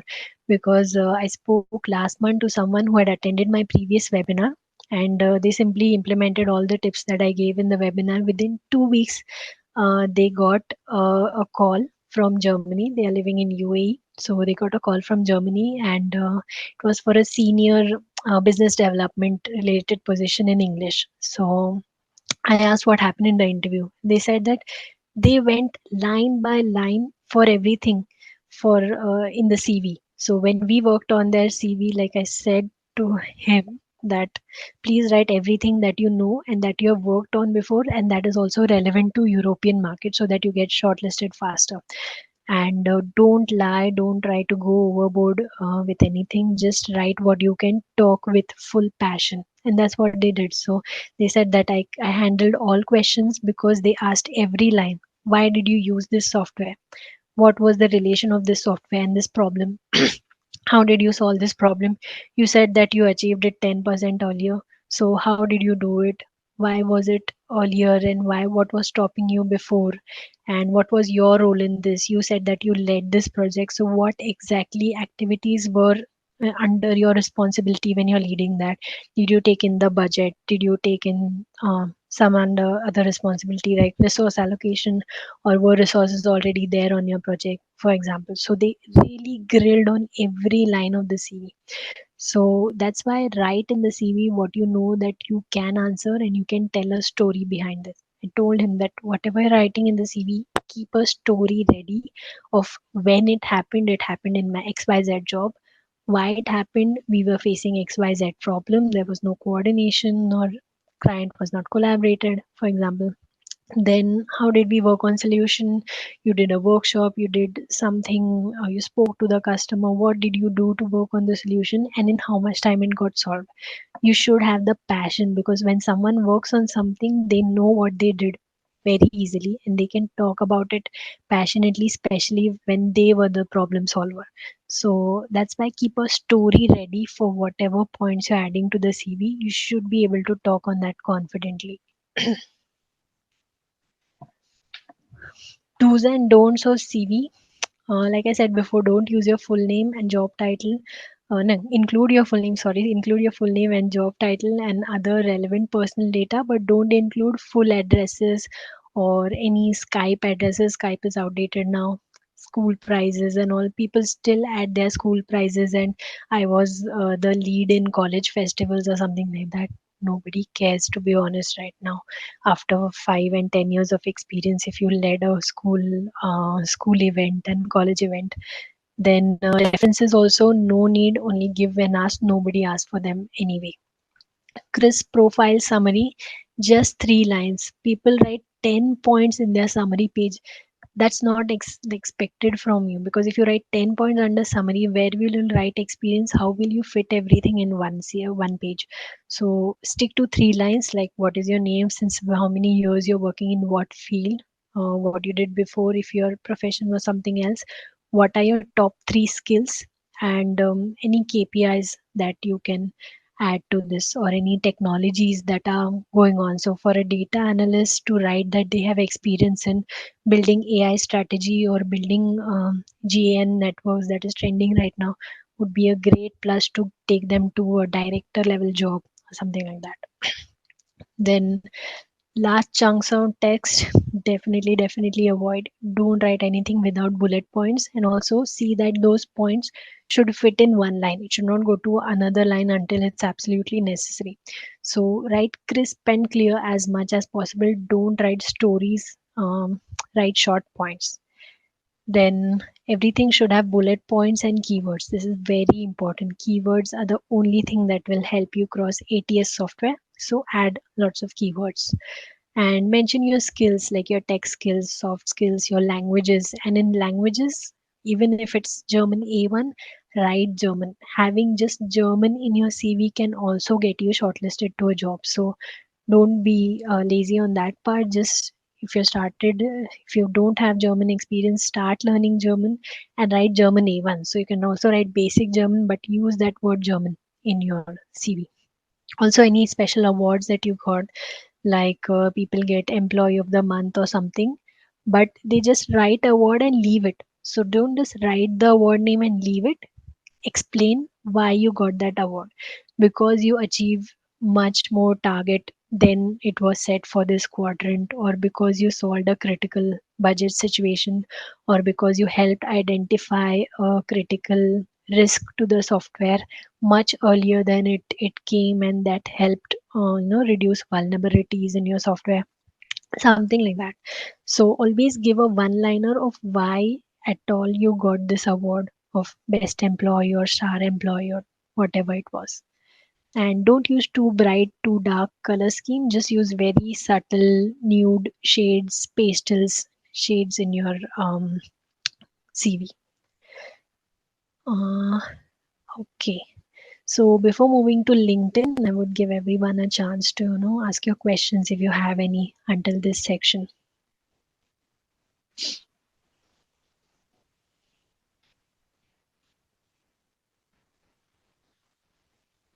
No questions? Okay, that's perfect. Then I assume that you've understood everything, you know what to do, and you're in pace with me with what I'm talking. Hi, Priyanka. Hi, Nandini. I just have one question. So, this CV template is applicable for other countries as well. Not is it only for Germany or is it for other countries No, as for well? Europe. For Europe, it's applicable. Okay, okay, got Yeah. it. And for other like Canada, Australia, and all, we need to follow separate. It's a different. It's a different one. You'll have to delete the photo in that and write everything in like one line by line prospect. If you Google Harvard CV format, you'll get that CV. It's a very plain black and white CV where you see only text.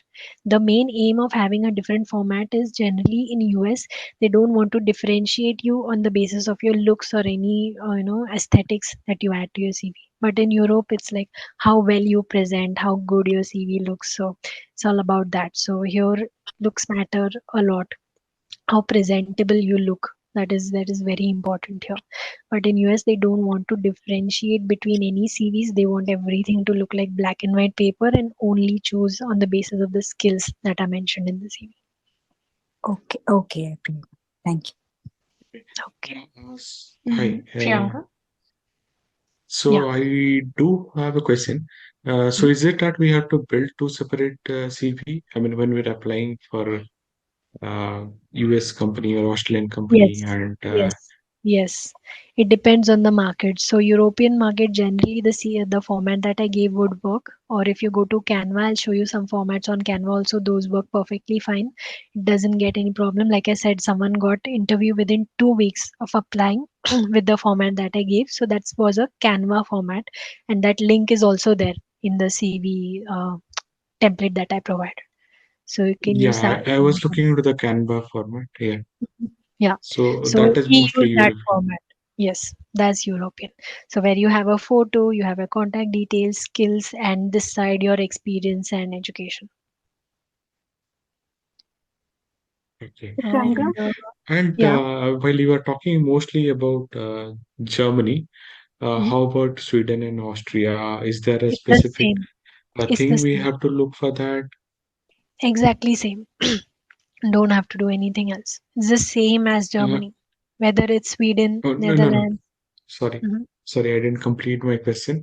So Okay. is it like the English language requirement is similar or it is It's different? similar, yes. Some of the jobs will definitely be available in the local language, but English jobs are available, and there are people who have moved on English jobs from India. I know few people, so don't worry about that. Like I said, it's more of law of average. The more you apply, the more chances you'll get. So apply more and look for more English speaking jobs. I mean, do they mention or will I have to try They, and they they mention. will They reject? mention. Always read the job description. It's always mentioned which language the job is in. Ah, okay. Okay. Any other question? Hello, yeah, Priyanka. I would like to ask if the company are basically German company and the role we are applying is also in German. Do we have to create the template in German too? Like I've seen people doing that. Maybe. Only if you're confident enough with the German language. Only then. Otherwise, no. Like if you know that the interview ask any question in German, you'll be able to answer that. Only then it's better that you make the Even though template in the German. so even though the profile is in German language, as you know that it is a requirement sometime, so still Mhm. we can go for the English CVs. That's Yes, what my you can question is. still go. Yeah, Huh? yeah. Yeah, it's still okay. But better if you see that German and you're confident enough that yes, if this job is in German, if the interview is in German, I can able to answer everything, then upload the German CV. It's totally fine. Doesn't matter. See also how the portal is. If the portal is giving you English option, then it's fine if you upload English CV. If the portal is also in German, there's no available option for changing the language. That means it's a very German company and better if you upload everything in German language to increase your chances. Okay, thank you. Priyanka, one last question. Mhm. As a fresher, my template has mostly been in Europass because that's where I got most of my interview calls. Mhm. Um, My question was that you mentioned tables are not ATS friendly, and generally the formats that you get for Europass have a Have like lot of tables. inbuilt table. Yeah. So do you recommend that I switch to a like more Different ATS format. friendly? Okay. Yes, I would suggest Europass to someone who is moving for masters or studies here. That will be easy. Or if you're looking for student jobs, then also Europass format is okay. But once you move that level ahead and you're coming towards the end, you're moving into the professional full-time jobs, then it's better that you use your normal format and not Europass one. Gotcha. Thanks. Okay. Okay, then we move on to our next section, LinkedIn.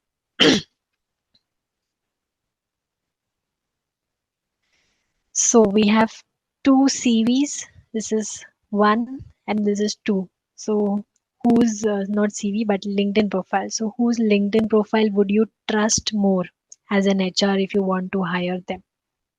Is it one or two?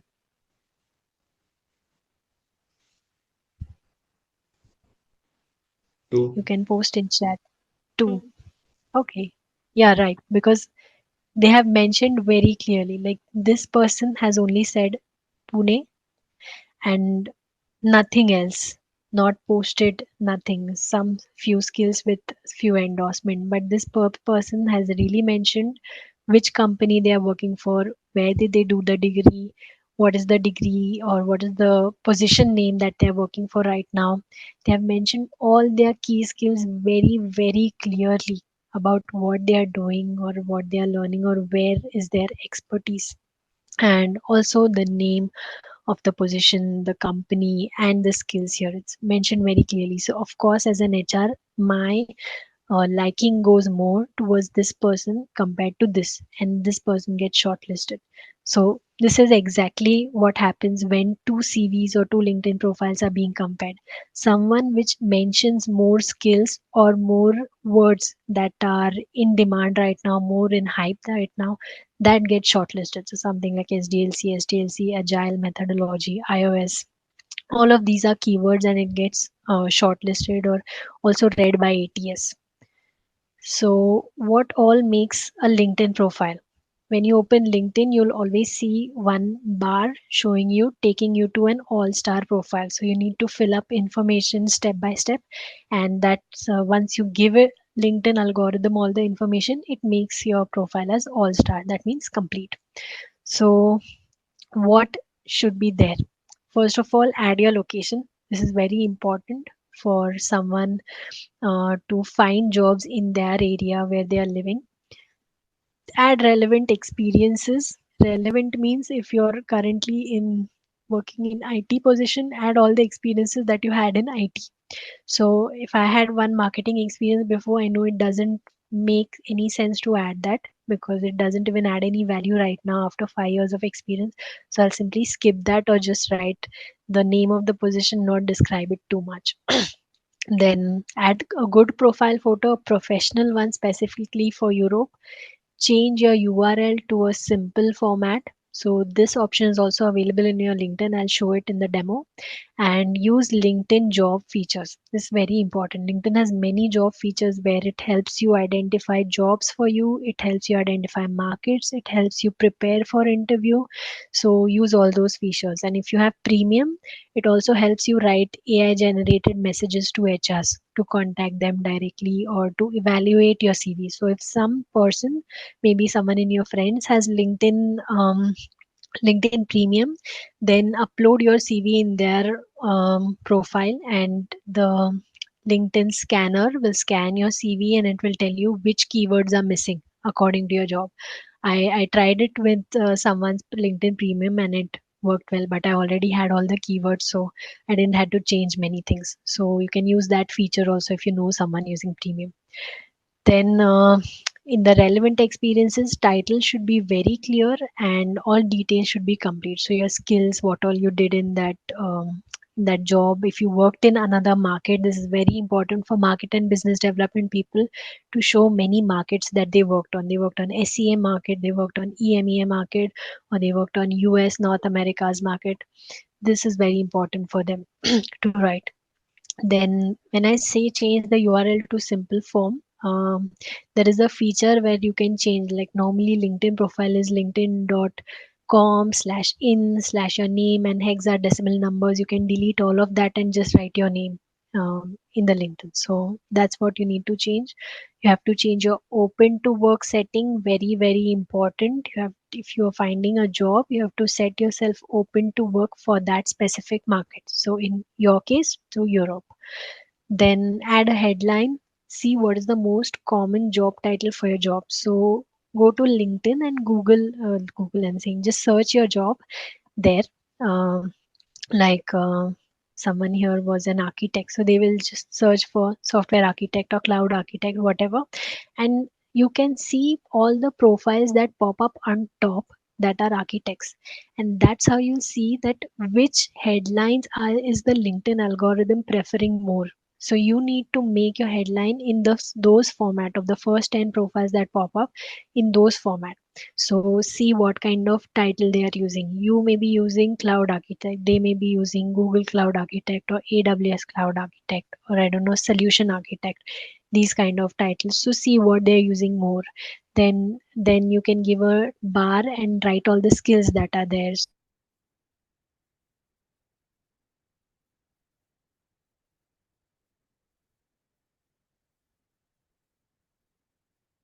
And all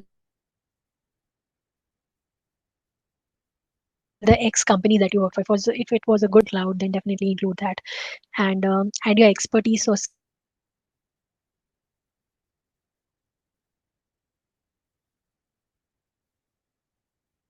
I hope you can hear me now. Something went wrong. Then add your expertise. So not just cloud, maybe you know Python, maybe you know something else, you know analytics, you have done strategy before, you are migration expert, then add those skills because those are high demand skills right now. So that's how you should write your LinkedIn headline. Very clear, crisp, write your skills, write your technologies that you're exporting. Profile photo matters a lot. So this is a website called Photo Feeler where you can upload your photo. This is my LinkedIn photo. I got it clicked for free in college. There were some events. I went there and they clicked it for me. So you can click this kind of photo with a photographer and upload on Photo Feeler and see what kind of skills are coming up. So for me as a project manager, it's important that I'm competent and it's important that I'm influential and I have good communication skills. So after just 27, Sorry to Sorry, you're not sharing. disturb. You're not sharing the screen. okay, sorry. Yeah, something got disconnected in the middle. Share. Okay. Can you tell me if it's visible? Yes. Okay, great. Now it should. So Yeah, this is the website. Okay, great. This is the website Photo Feeler. So if you already have a photo, you can just upload it there and people come and give you votes for how your photo is. For me as a project manager, it's important that I'm competent and influential and I'm good at talking and convincing and negotiation. So that's why influence is very important. And that's why I just uploaded to see what happens with my photo. And this is what happened with 27 votes. Now it's much more higher after like it's been 6 months since I uploaded. So there are like 50 votes right now. So you can also upload and see if you have a photo and see which photo gets most amount of likes. So I think that photo is much better. And these skills you can select for which skills you want people to be judged. So I selected competency and I selected influence. Being an influencer, I think I have to select this influentialism skill. So I selected that also and this other vote. So do that for your photo and see what happens. So how should a good photo be? It should be always professional with good professional clothing. Your face should cover at least 30 to 50% of the photo so that your facial photos are visible so people can see how you look, if you're confident enough, how's your gaze, if you're influential enough, or how you are as a person. And use this site to understand how your photo looks. Then keywords in job description. So this is the question that I get most common, that how to identify keywords. what you can do is simply go to job description. This is a LinkedIn screenshot. I went to LinkedIn, I searched for a programming job, and this is what they said. So this was a job for a fresh that you have completed uh, studies in computer science or electrical engineering. So your education section should have this MSc or BSc or BP engineering computer science. They should be present. Then knowledge of these languages. So this should come under your skills: C, C++, object oriented languages like Java, for example. All this should come there. And how to differentiate now: C, C++, these are technologies. So this you can add under your skills or under technical skills. And object oriented languages, it's also type of programming, object oriented programming. So you should include that in your job description, that you have worked on object oriented programming, you know how it works, you know how functions work in that kind of thing. So add this long words more in your job description. Then experience in software architecture design. This is another skill that you can use in your job description. UML based architecture modeling tools. This use in your job description, and the name of the tools you can write under your skill section or technical skills. Software development processes. This means agile software development process, SDLC, all of those. This you can write in your job description, and the name of the processes like SDLC you can write in your skill section again. Now these green marked ones, these are non-technical skills. So you can divide it like this. Will come under languages for sure. Good knowledge of German or English. Like I said before, it's always given in the job description. What is the job language? So here is an or, German or English. So they don't care. You have to speak any one of this language. It's okay.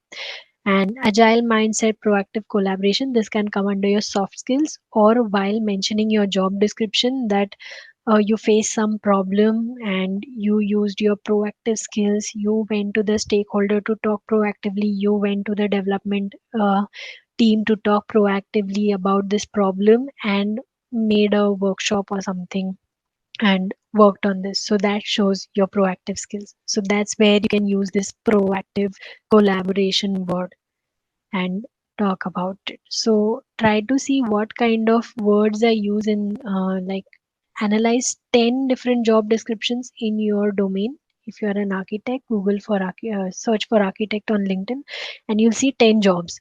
So just analyze the job description. What are the technical skills they are mentioning? What is the non-technical skills they are mentioning? What is the language required? What skills are they asking for? And when you see that most of the skills that they are asking for is maybe in AWS, then if you have AWS related experience, write that more in your job description, include those more.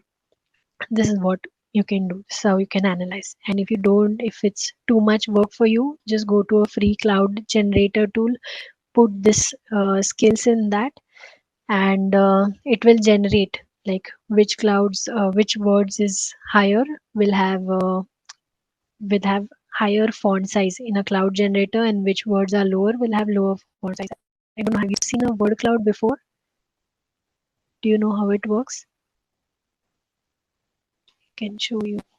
Can you see my screen now? Yes. You can see, okay.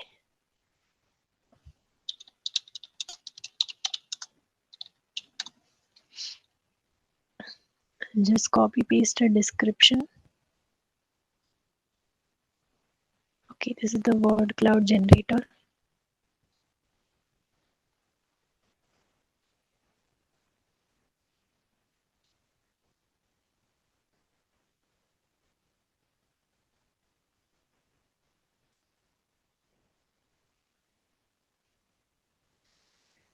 So slow, my god. Yeah, this is the word cloud. So if I post a job description here, it will show me the words that I use most. So don't post one job description. Like I said, you have to look at 10 profiles at least to understand which one has which words or which skills have high demand. So post 10 job descriptions in this space that they give here, and you'll see a cloud. For example, this one. So they have some text here. You can just post 10 different job descriptions here, click enter and you'll see a cloud like that, and you'll see that data, cloud, insights, analyze. These words are used in most job descriptions. So you have to add these to your job description or to your CV, so that your words come, or your CV gets shortlisted more. Okay, coming back. So slow, my God. Next, adding keywords to your profile or CV.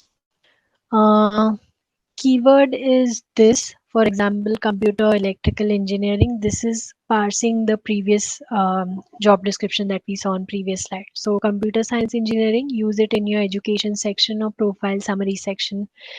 Skills like C++ use in your skill section or job description where exactly you used. It's not like that you use this in every job description. So maybe C++ you used in your first job, then you advanced to Python, you used it in your third job. So that way you can sprinkle it in different places. These skills you can use in your skill section and job description, and tools give in your skill section. Agile mindset, proactive collaborator, use this in your cover letter with a story of how you used it. So like I said, make a story of how you were proactive with stakeholders, with technical team, with different teams involved in your project, and you communicated a lot, and that helped that we keep the project on deadline and we are not missing any major targets when coming to the project. So this is how you can talk about your skills in your cover letter or when telling it in your interview. German and English, of course, in the language section. So, and upload relevant certificate if you have. Like I have IELTS, I have B2 German certificate, so I can write about this, but it's not necessary. Next is skill sections and job matching. So people apply to hundreds and hundreds of jobs, but sometimes they don't get any reply. So don't just do mass applications. It doesn't take you anywhere. Do applications where you know that the job is actually matching your profile. So here, for example, this is my job, and what I did is this is how I've written it on my LinkedIn. So I've written point wise what I handled in this job, and then all the skills that I used in this job, like agile methods, agile project management, product development, German, because this was a German position, and agile application development, Scrum. All of these skills I used in this job. This is very important because these are the skills that help you match a job on LinkedIn. When LinkedIn shows you that this job is a match, how does it show you? Based on the skills that you have given in this section of the jobs. So always try to add more skills to the job section and make sure that for different jobs you have different skills. So even though I'm doing project management for the past 3 jobs, I won't write agile project management in each job. I will write different things. Here I wrote this thing. In the next job, I'll write transition from waterfall to agile. In the next job, I'll write safe coach because now I'm doing safe. So in the end, it relates to project management, but they are different skills, and it shows that with every job, I have learned something new and have upskilled myself. This is the best way to show that you have learned in your process in your career and you have not stuck. You're not doing just one skill from past 5 years. You have been evolving and upskilling yourself, and you are at par with the market that demands these skills right now. So that's how you can use skills different places, and that's how you can get shortlisted to as many jobs as possible, because it can be possible that there are two project management job, one asks for Scrum, other asks for Safe. Because I've included both the skills in different jobs, for me I will get shortlisted for both jobs. Algorithm will prefer my profile for both jobs. This is how. So it's important that we also understand the algorithm of the tool that we are using, so that we get better results with it and we use it for our advantage. It works for our advantage and we are not working for it. So this I'll show you in the demo how this works. So main thing is that the job is a match for your profile. So the more skills you get, the higher are the chances that this job shows as a match for you. Then one more important thing is less in LinkedIn is open to work. So whenever you go to your LinkedIn, you see this open to work section. You have to click on this open to button, and here it will show you different job titles that you're targeting. So like I said, study 10 to 15 job descriptions. See what is the most common job title. Sometimes it can be solution architect, sometimes it can be cloud architect, sometimes it can be AWS expert. It can mean different things, but in the end the job remains the same. So that's why you have to write different target different titles which mean the same thing in the end. Then location type, someone was looking for remote jobs here, they said, so they can click remote here, and on site and give the location. So location on site will be Hildesheim for the person, and then remote would be anywhere. They can write major cities like Dusseldorf, Berlin, Hamburg, where more IT jobs are present. Then start date, you can select whatever it is, and what types of employment you're seeking. Is it full time, is it part time, contract, internship, what you are seeking, just select that here. Demo. So let's go with the demo of this.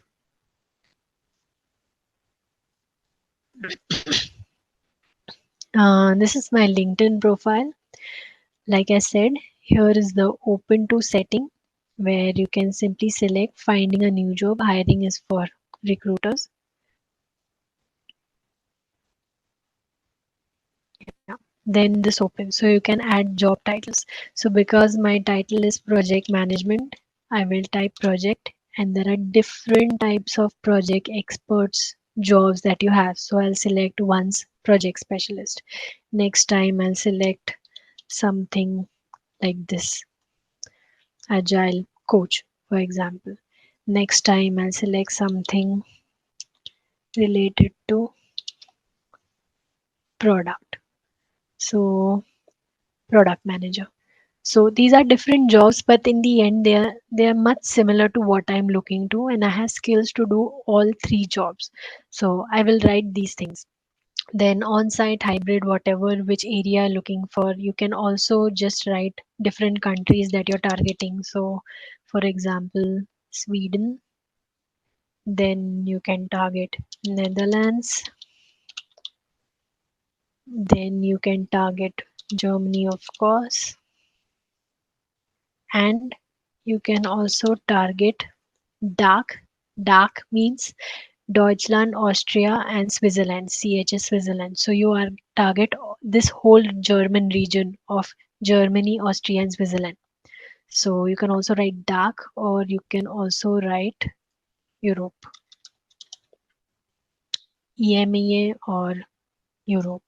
Simple as that. So you get job opportunities from everywhere all around Europe.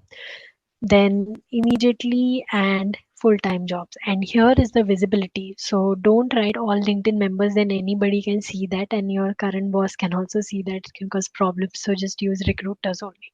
So this is how you can do the open to work setting. Then profile language, you can also select profile language German if you are targeting German position. So you'll have two profiles here, one in English language, one in German language. So when someone searches for your profile, it can come according to what is their location. Is someone in Germany searching that, then your German profile can be shown, and worldwide your English profile will be shown. That is also one way to go about it. Next is, like I said, the public profile URL. It's taking me to a new page, but okay. So this is the URL, and I've named it this. It's very short and sweet. I don't want to keep it too long. I want that I can write it, fit it in one page in one small line in my CV, and if someone in ask that in a career portal, then I can also type it, I can remember it. So I've kept it very small. You can keep it whatever you want, and it should be available at that time. So this was available, that's why it's there for my profile. And that's how you can change this URL and change it for yourself. Instead of including this long profile, just have it short and sweet. Then next one is this section, activity section. There should be some activity, so keep liking posts that are related to your domain, keep commenting on posts that are related to your domain. If you don't know how to comment, what to write, just copy paste that post in ChatGPT and write comment as an expert in that domain. Comment, Give a positive comment in that domain, give a negative comment. Chat GPT will do everything for you. Don't take stress. Just show your activity on LinkedIn. That is important. Then about section. So this is my about section. I've written about what are my key skills in project management. This is how I have included all the keywords that come in my domain. I did a research of like 15 to 20 job titles, and I saw that these are the most common words that are being used, so I added them here. And then I also added the tools that I'm expert in. This was also being used in most of the job titles that I saw for me. And this is just a normal sentence which was there since the first time I made LinkedIn. I didn't delete it, so it's optional. Next is this. This is very, very important section. So it should have all the things that you did. Very short and sweet. You should write what is the activities that you managed, what did you do in that project. I did not include any KPIs because now I'm not looking for any new job, so just this is just old. When I want to look for a new job, I'll change all of this, but this is what I've added, and this is how you can write. So in bullet points, not going longer than 2 lines, like everything fits in 1 line with important words like this or this, which is important for project manager, and what projects I've handled. And most important is the skills, because this is what is going to help you get shortlisted in your jobs. So add different skills in different projects. Like here I've added something else. Here again added the softwares that I used, added service management, which was not present in previous ones. Here I was a data scientist, data analyst, so I wrote about product lines, Python, data visualization, Tableau, all that I know. So everywhere I wrote something different and new, which shows that there is a progression in the career. This is how you have to design your LinkedIn profile. And next is your education. So you can write all the important subjects that you studied there. And this also can serve as keywords sometime. You never know what works as a keyword. So add as many keywords as you can in different places. Then these are my German scores. So I have B2 level and IELTS also. I had given the exam, so I just added this score in case. And different projects that I did before. This is not necessary. You can add your current company projects if they allow you to do so. And that's all. Main thing is that you have good keywords sprinkled all over your profile. And this is recommendations. You can add that. It adds a lot of weightage to your profile. It gives credibility to your work. It shows that you have good network with different people. So if you want, you can add it. If you don't want, you can just it's okay. That's how it works. Now I wanted to show you about jobs also. So like I said, here you can go in jobs, and then it offers you lots and lots of sections for you to prepare for interview. So depending on the titles that you give in your open to work section, it will recommend certain jobs for you. That's the recommender algorithm of LinkedIn. So give keywords that match your profile always, so it will show those kind of jobs. So let's search, open one of the jobs, and see here it shows 8 of 10 skills match. How do it match? Because in my profile, like I said, for every job I gave a different kind of skill, and I researched 20 profiles to understand what skills are in demand. So that's why when this skill comes in, when LinkedIn match, it shows how you match. It shows that there are 10 skills matching. So which are these skills? Agile waterfall methodology, agile methods, project management, Jira, Kanban, project management, moderating, user acceptance testing. I anyway don't know these 2 skills, so I won't add. If I knew these skills, I would just click on add here and it will add to my profile. Now there is a limit of 50 skills. I've already added 50 because I researched like 20 positions while adding this. But for you, I think there'll be a lot more scope. So if you see that some skills are missing between you and your dream job, that's why it's not showing your dream job as a match, then you can go to this section, simply say add, and it will get added to your profile. That's how easy it is to tell LinkedIn that, hey, find this job for me and this is my skills, and find the jobs that match to me, so that the algorithm does the work for you of finding jobs that match for your profile. You don't have to find too much and waste too much time on this. I hope you understood what I'm trying to say here. You can just open your LinkedIn side by side and see if this is possible for you. See if you face any difficulty, then let me know. I can help you out. What else? Now this job is completely given in German. So somewhere they might have written that it's a German skill, or if this is completely given in German, most of the time they expect German language only. This is MSG company. I've already worked for it, and the job was totally in German. So I know that they work in German completely. So if I don't know German, I will just skip this and I will apply for some other job where German language is not required. See again, next job, 7 out of 10 skills match. So the more you give skills matching to your profile, the more this algorithm will work for you to show you jobs that actually match your profile, and it will reduce your work of finding really good jobs, and you can directly apply here. And whether it's easy apply or normal apply, always go to their company's career portal and make a profile there and apply from there. So like I said, someone who got interview in 2 weeks, how they did it, they applied for easy positions, but he said that even though it was easy to apply, I always went to the career portal and created my profile there, uploaded my documents there. And if HR name was given here, generally HR name is given here, then you also email to that HR or send a message on LinkedIn that, hi, I applied to this position. This is my experience of X years in X domain. So would be great if you can consider it. And that's what made his search better. And that's what you can do. Why this happens? Because if I'm an HR and I get like 500 applications on some job that I posted randomly, then I don't have time to look at 500 applications. But if someone is taking the effort to message me that, hey, I applied on this, can you please check my profile? Then that person is doing an attempt to make a personal connections. We are humans and we like personal connections. Someone who goes out of their way to make personal connections will always get much more attention than others.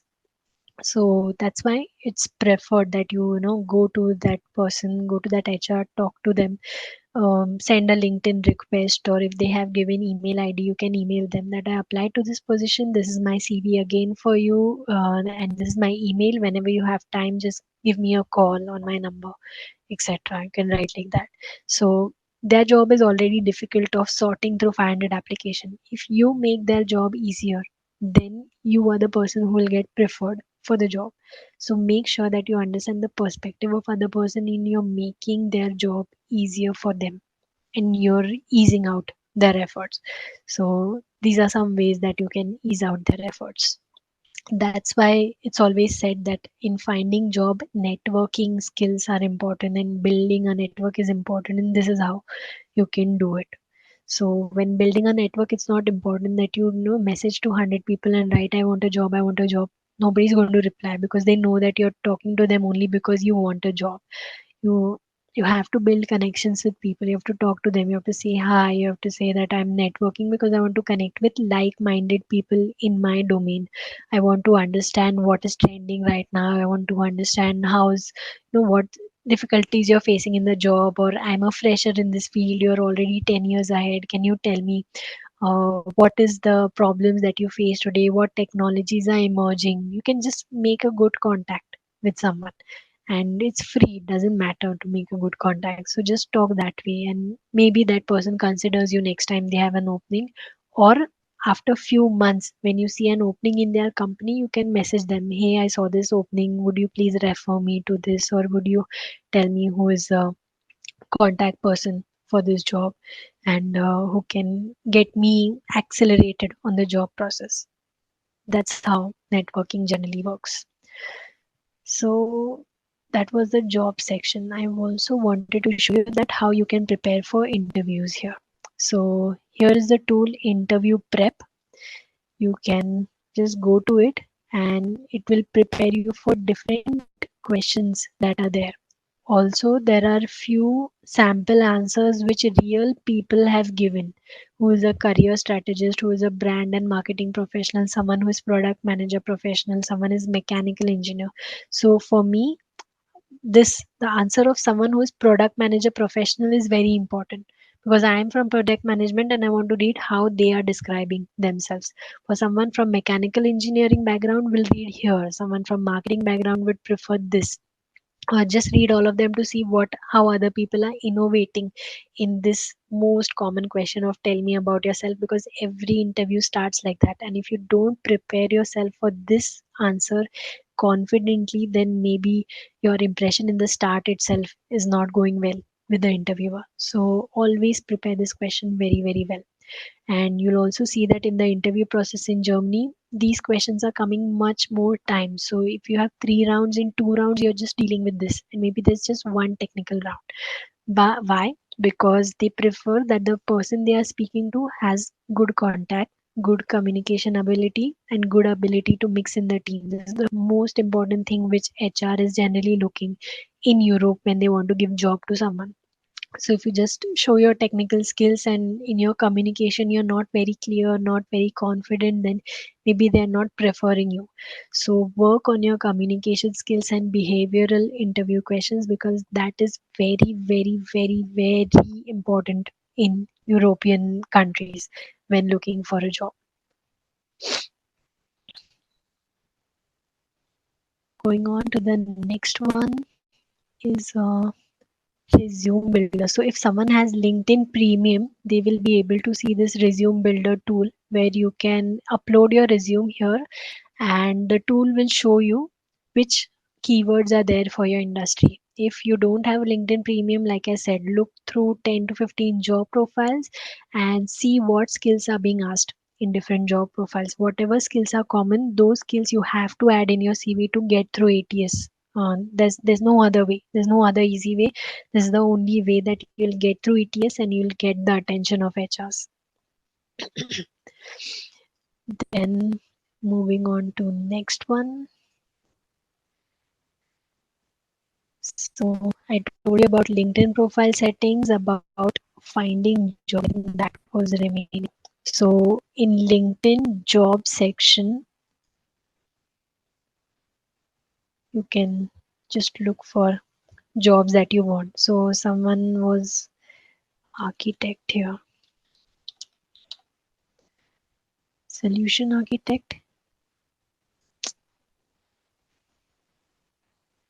and Germany it is taking by default because my LinkedIn profile location is Germany. If nobody checks your LinkedIn profile and you're not like very open or very secretive about it, you can just change your location from India to Germany or India to Berlin or UK or wherever you're looking for job, and that will also help some HR shortlist your profile quickly. This is not the best way to go about because this is like blatant lying. But if it's okay for you, like if you're okay to take the risk, you can also tell the recruiter that I have left my current job or something. If you have left it, and I'm open to opportunities in Europe, I want to move to Europe, and that is my current focus. That's my only focus right now, moving to Europe. That's why I've changed this. And you can be very clear with it that this is what I did. Don't lie on this. Don't tell that I was here or there for some time or something like that. Don't do that, but be very open with this. If the HR doesn't like, they won't contact you again. If the HR likes, then it can go forward. But it's risky sometimes with some people that you are staying in India and changing the location to Germany.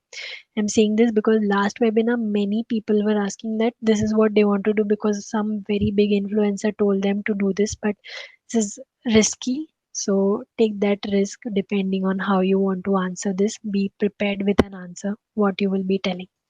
This is not what I would do, for example. Then yeah, this is how you can look for jobs. So just go to job section. This is the job section of LinkedIn. Type your position name and you'll also see what other people are typing. So not just solution architect, maybe Sometimes it's also called as cloud architect, SAP solution architect, customer solution architect. So this is how you can target different jobs. So don't always look for one job title. Sometimes change it. So instead of solution, maybe you're in cloud, so you can write cloud architect, and you'll see different positions again. So that's how you can target different jobs and different positions and see what kind of skills they are mentioning, what kind of keywords they are using here. And if most of the jobs are in German, just add a Google Translate extension to your browser. This is how you'll able to translate much quickly. So I just said translate this page and it will work. So that's how you can make your life easier when finding jobs in a country where the language is not English. And add skills. Now I'm not an architect, so just 3 skills match for my profile. If you're an architect, you get to go to this section and you have to see that, oh, these skills are missing from my profile. So you have to just say add, and these skills will get added to your profile, and that's how you can get preferred more for these kind of jobs. That's how this works. Okay, so regarding LinkedIn, do anybody have any questions?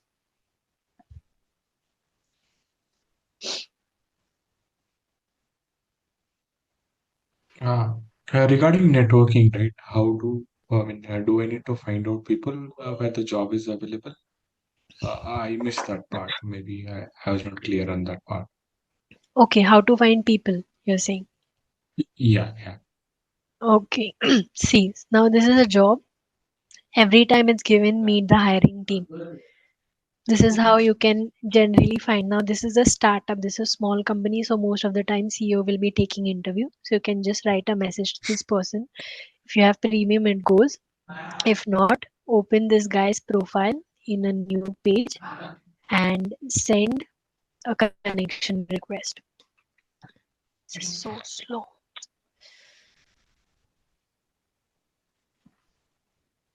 And the template you have given already, right? That's the template. Yes, One of the templates. template I've already given, exactly.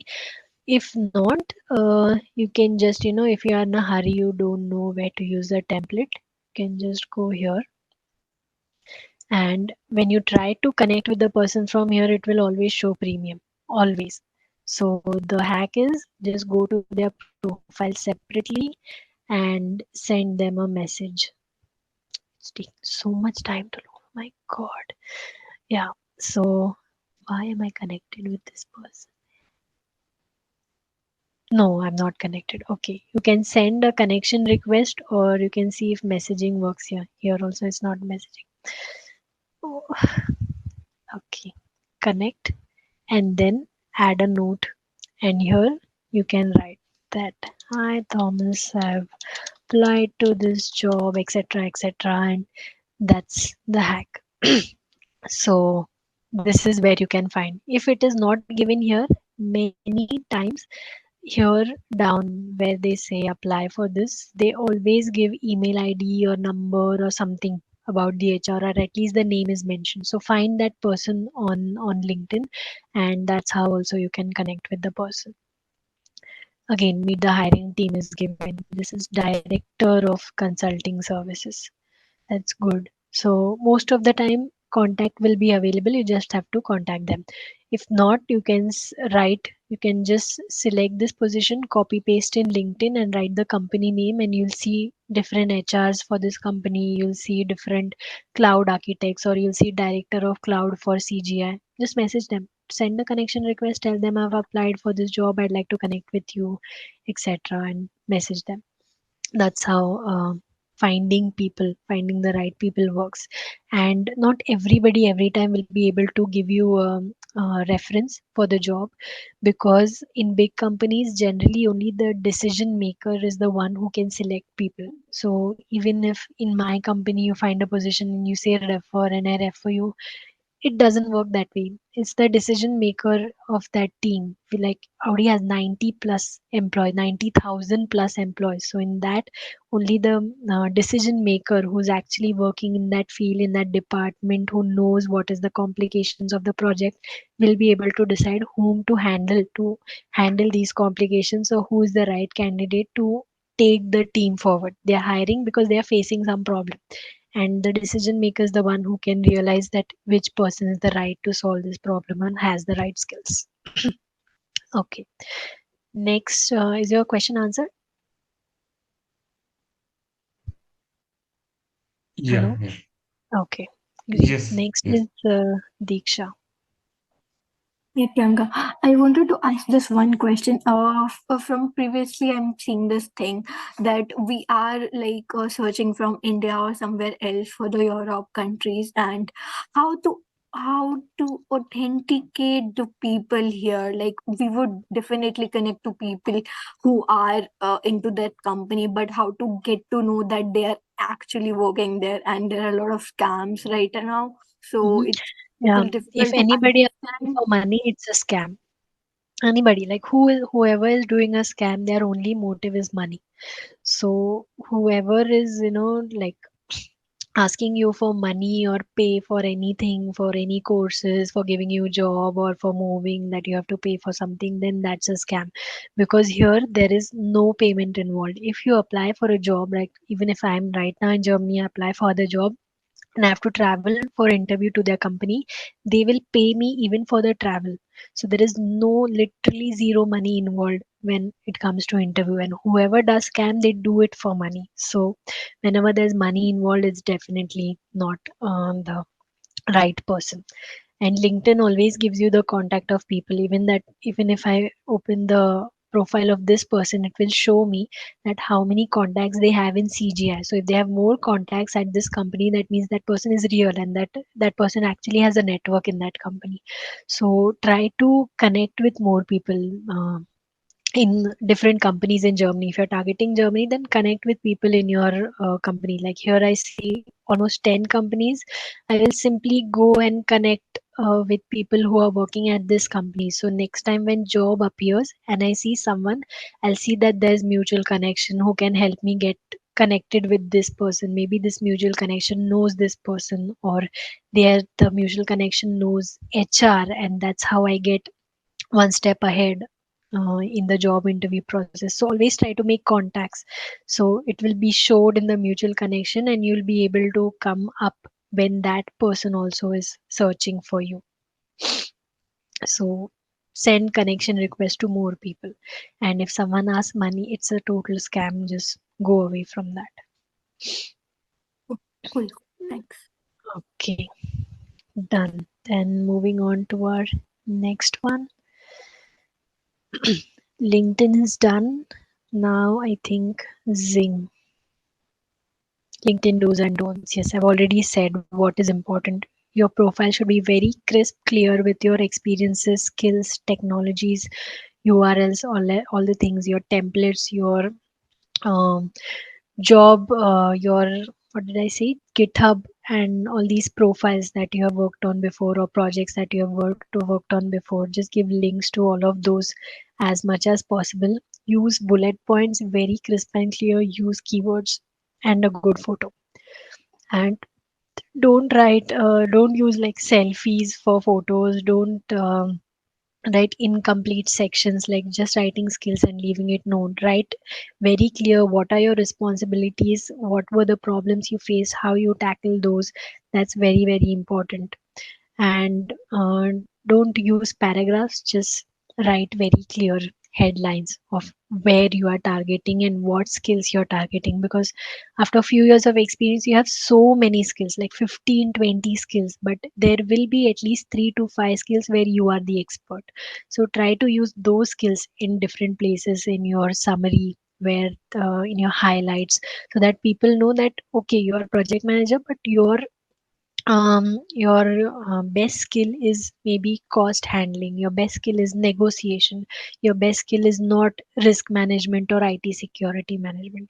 You are more better when it comes to stakeholder negotiations. So that's how it is. So try to use the skills that you're best in your summary. Then also use job notifications. In LinkedIn, you'll see that there are always notifications that you set for the search that you have done.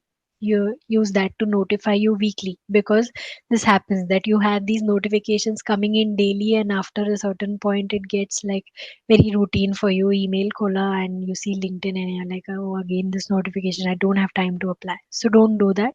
It will just demotivate you and make you feel worked up. So have notifications which are weekly or 2 weekly, so that you are notified in some duration and you know that you have time at the end of the week. You reserve one day, Saturday, and you sit on that day and reserve 1 hour of your time only for applications.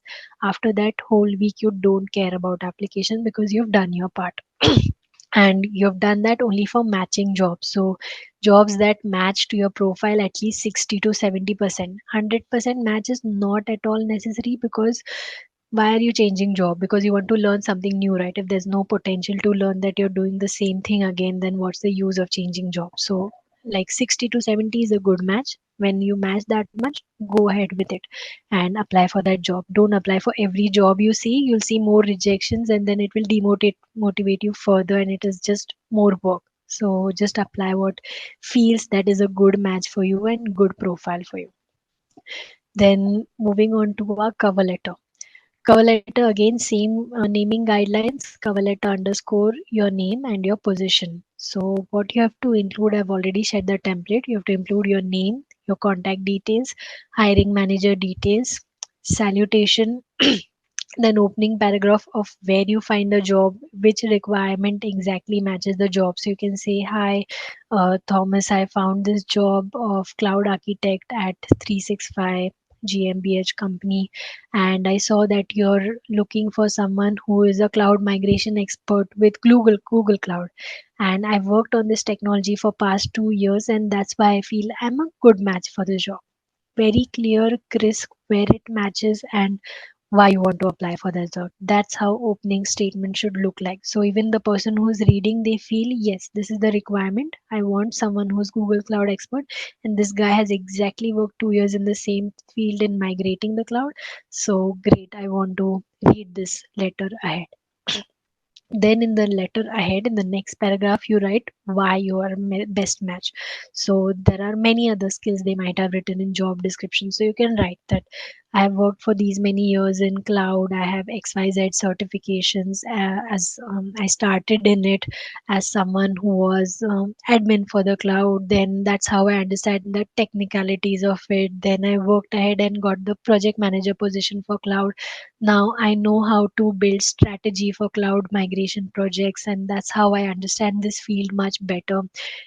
There was a time in my career where we faced problems with migrating from traditional documents to somewhere else, and that's when I came up with the idea of using Google technology for it. That's where we worked on this and it went ahead well. For example, so building a story, that where you started, where you have experience, how you started with it, what risk or critical projects you handle, what skills were built when you were handling this.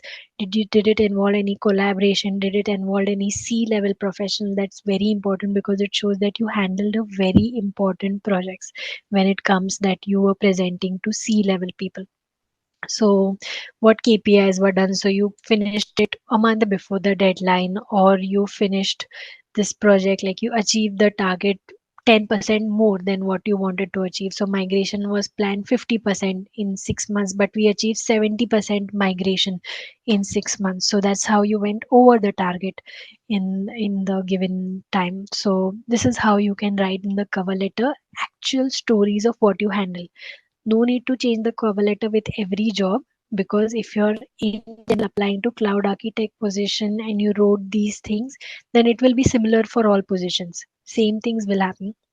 But main thing is, if you're applying for a completely different domain, only then change cover letter. Like maybe you're applying for one role of cloud architect, another role of project director, then they are two different things. So it's better that you write more about project management related thing in the project director position that you're targeting, and more about technical aspects of cloud in the cloud architect position that you're targeting. This is the point where you have to decide that when do I make two CVs or when do I make two cover letters. And in the last, in the closing paragraph, always add call to action. So what does call to action means? Means that So I hope that you found my experience. Thank you for giving me opportunity to explain my experience. I hope that it is in line with your goals of this position, and I would be I would be happy if you can set up a meeting for this week anytime. This is my number, this is my email, and looking forward to talking to you. That's all. So you've told why you are a match. You told your experience in few lines in the next paragraph. Medical దాంట్లో వేసినాయి ప్రతి drug Someone is talking. So you told why your experience is important, and in the end you also are telling that this is my number, contact me, so they know exactly what to do next. It's not just like thank you for giving opportunity, bye, nothing like that. This is my number, this is my email, I would be great if you can contact me anytime this week, I'm available. That's all. So they know that this they can contact you this week anytime, and they'll set up a meeting with you. That's the close of the cover letter. Do's and don'ts include the job title and the company name from the ad. So that's the only point where you have to do changes in cover letter, because not all jobs ask for cover letter. It's very few. And don't write same thing which is in there in the CV. So in the CV you wrote I'm proactive communicator, collaborator. Then when you're writing cover letter, give an example that in this project we faced the problem that there was no clear communication, there was double work happening, and that's when I spoke to all people. I set up all regular meetings. I did this, I did that, and that's how it's proved that you are a collaborator. So CV has something that you achieve XYZ target, but cover letter has the description that how you achieve that target, what problems were solved, what skills you learned in the process. Then avoid large chunk of text. Just keep it short and simple. Like I said, 300 to 500 words is more than enough for cover letter. Your achievements, and add your relevant job skills. So whatever job you're applying, like if you're applying for project manager, write more skills there. If you're applying for technical position, write more technical details in that cover letter. Keep those two separate. And don't set Word file. Please make a PDF file. Like I said, not everyone is using Word everywhere. Maybe someone is using someone else. So not that it opens in everyone's folder. So PDF opens everywhere. Is whether it's mobile, laptop, Mac, anything, PDF opens everywhere. So use a PDF. And don't use any bright colors. Just keep it simple, and always give your contact data so they know what to do as a next step after reading your cover letter. Then how do you apply? So first of all, your application documents should be all ready. You should have European CV, optimized LinkedIn profile, cover letter, degree certificates, any extra certifications that you have done, your German certificate if it's there. And you don't need any IELTS. And like scam, you have to identify if someone asking for money, it's a scam. So just run away from it. You don't need IELTS for job. That's a very common question I get. So no IELTS at all, and no money needed. So first of all, check if we need a license for your job, what job you're doing if you need a license. Next is research the positions on LinkedIn, like I showed how to research and how to find the job positions. Then check if your skills are matching to the job from job requirement. If any skills are missing, then and there, just go to skills section, add those skills, and that's how your profile will match more to the job. So even if you apply to the job, the recruiter can see, oh, his maybe 10 skills are matching now. Before there were 6, now there's 10 skills matching. So this person is more perfect for the job. You can use different portals like LinkedIn, which I showed you. Zing is another portal, same like LinkedIn. And you can use also other career portals or job portals of the company. So when on LinkedIn, when you click apply, you're always given to the company career portal. So you have to create your profile. There's same thing, enter job, previous experiences, skills, and upload your CV, and that's how you apply. Connect with the hiring managers. Very, very important that you connect. If the name is given, always take that small effort of a minute to write a message. Keep one message ready and just copy paste that message to whoever person you're writing it to. And prepare for interview, get offer, and if company doesn't sponsor, like I said, for Germany, there's no sponsorship mandation. So it's just 80 euro application fee and your visa gets applied. After that, your relocation cost you have to take care of. That is the flight cost and moving cost and baggage cost. Soumya has a question. Yeah, regarding this was regarding cover letter. What was the, Okay. I mean, who would and where do we need the cover letter mostly? Do I need to Where send do you it with need? In every? No. When you apply on career portal, that time there will be a separate option to upload your cover letter. Sometimes it's mandatory, sometimes it's optional. So if you have a cover letter ready, you can always upload it. And next is if you have the email of the HR given, many times it's given in the job description. If you have the email, just email them that I have applied to this XYZ position, and to give you a brief about my career and my ability, like my match to this job. I'm also uploading my cover letter. Please go through it, and if it feels good, here's my email, contact me. Very clear. Whenever you're writing something to someone, there should be a good call to action that this is my email or this is my number, contact me whenever you Okay, feel like discussing it further. So that's when we use so a cover letter. Okay. thank you. Job portals, again, you already have a list. I've given a company related, company, I'm saying country related list for job portal, but LinkedIn is the best one. After LinkedIn, Zing is the best one. After Zing, Stepstone is the best one, and then Indeed is the best one. So whatever jobs you're applying to, if they are non-licensed job, then LinkedIn is the best portal that you can ever use, because you have the message option there. You can connect with the hiring manager, you can add your skills, you can make your profile better and understand what they want and go according to it. So that's why LinkedIn is best. After that, Zing, it's same as LinkedIn, but you'll have to make your profile again there. And Stepstone is one of the best website that you can use to get a job in Germany. And sometimes it also shows the salary range. So if the salary range is very low, you can always skip the job and apply to jobs that have a good salary range. After that, these are some other portals: Indeed, Monster, Eurojobs, Jubel, and company career portals. So on LinkedIn, there's easy apply, but whenever you do easy apply, make sure that you go to company career portal and make your profile there.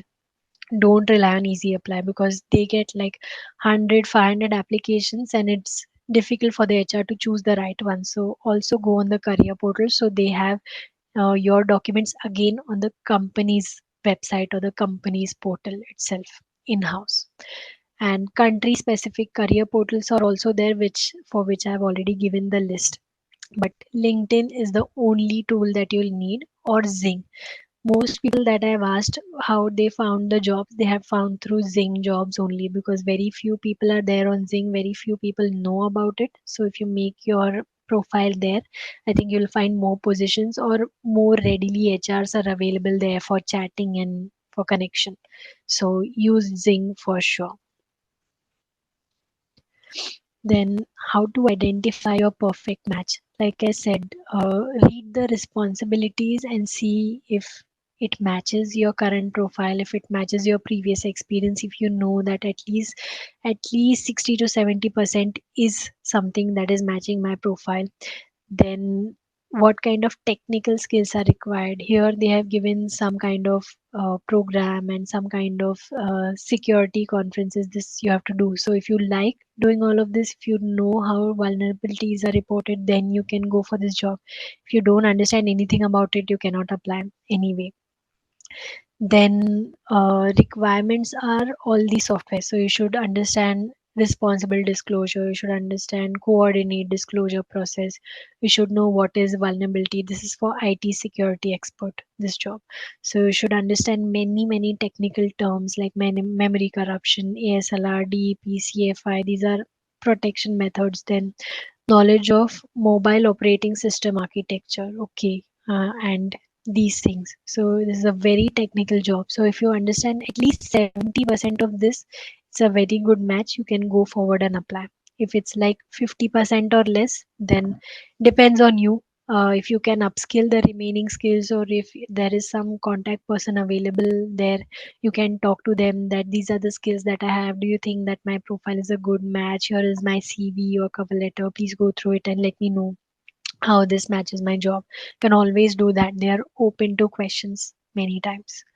And also other things that you should see, not just the requirements, but what is the location. Like someone who's living in Hildesheim, for them the job in Munich would be too far away. So is the location matching? Is the salary expectation matching? What is the company size? If you don't like working in startup, then it makes no sense that you apply for startup jobs. So look at all those things also when you're applying. What is the difference now when working in startups and other jobs in Germany, at least? So when you're in big companies, you always have job protection. That means you cannot be just fired tomorrow, that go now, you're not anyway required. But if you're working in startup, they don't have very strong labor laws, or they don't have any labor unions in house, and that's why you can get fired much easily. Like one of my friend got a job in startup, within 2 months he was fired because of COVID. So that protection is available in big companies where there are labor unions, and there you cannot be fired once you're hired. That's why they are very picky when they're hiring. They do lots of behavioral round to understand what kind of a person are you. Do you meet with the team? Do do your expectations match with the job? How do you gel with other people? Do you talk? If talking is important for the job, they see all of these things a lot. So more than the technical matching, they feel this can be learned. What they prefer is what kind of person are you, and do you match the team, and do you match the vibe of the team? That is very important for them. LinkedIn job. This I have already shown you how to find. You can add it here and apply here, which redirects to company portals, and you can make a profile easily. Then Zing profile. So this is the website where you have to go and make your profile, and they also have this bar which is 0% in the start. You can just add all of these things. I also do this for most people who want it. It's a service on my TopMate page. I make Zing profile for you. So if you can give me this information, then I make this profile for you. It's your professional experience, your contact information, and at least 5 skills. See, even Zing algorithm works on skills. Skills are keywords for the algorithm, which can help it to find a matching position for you. That's why skills is the most important thing that should be there in whatever profile you do, whether you make the profile in company portal, on Stepstone, on Monster, on Zing, LinkedIn. Skills is the only thing that will get you ahead of ATS. Okay, why Zing profile? Simple, because it works. Like I said, I asked so many people how they got the jobs that they got from India, because they were on Zing. Even this is my Zing. I never use it. I literally never use Zing profile, but there are so many HRs constantly writing messages to me that we have this job and would you like to apply for it. So there are HRs are very active on Zing. So this is the place where you can build your network, you can send connection requests to people. So always go on Zing and find, like, send at least 20 requests, every day to different kinds of people. Send few requests to HRs, few requests to people who are in the same job title as you, and few requests to people who are higher than you. So directors, technical heads, C-level executive. It's a small company. So, and people are very friendly. They accept most of the times. Requests are accepted more easily on Zing than they are on LinkedIn. So make sure that you apply here. Also, like, it's less crowded. Very few people know about it. So make a profile there. Also, my friend was here in Germany, and I told that he said that he wants to work here now. He's liking Germany. So I said, okay, make a profile on Zing. And within 2 days, he said it just took 2 days that recruiters started contacting him. He's in a very technical field, and he has very high technical skills. So those kind of skills are in demand. That's why he got it very quickly. But for you, again, add all the technical skills and expertise that you have, and that's the way algorithm will realize or match when some HR is looking for those skills. And this is my Zing inbox, as you can see. Next, Zing jobs, like you have LinkedIn jobs, there's also Zing jobs. So you give a keyword here, same like LinkedIn, you type whatever job you want to find, you type the location and the radius, and you'll get all the jobs that are available in that field.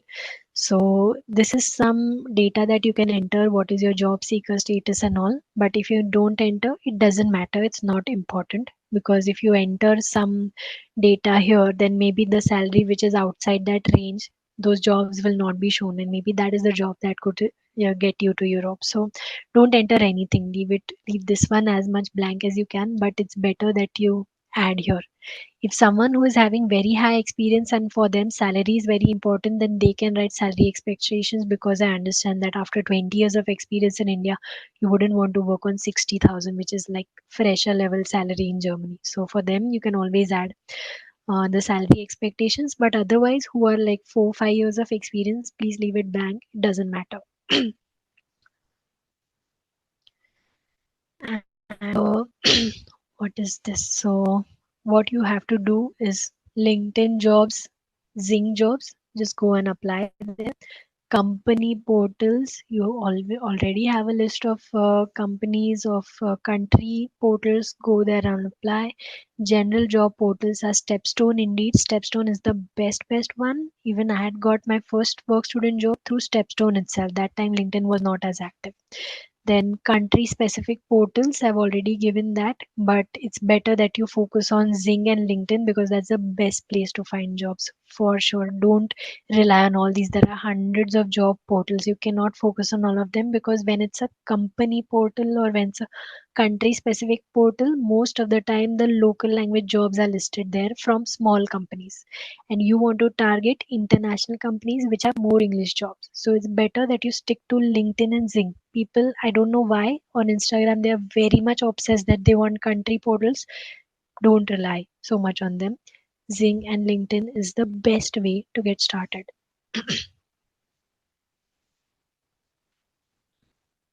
Yes, Soumya, you have a question.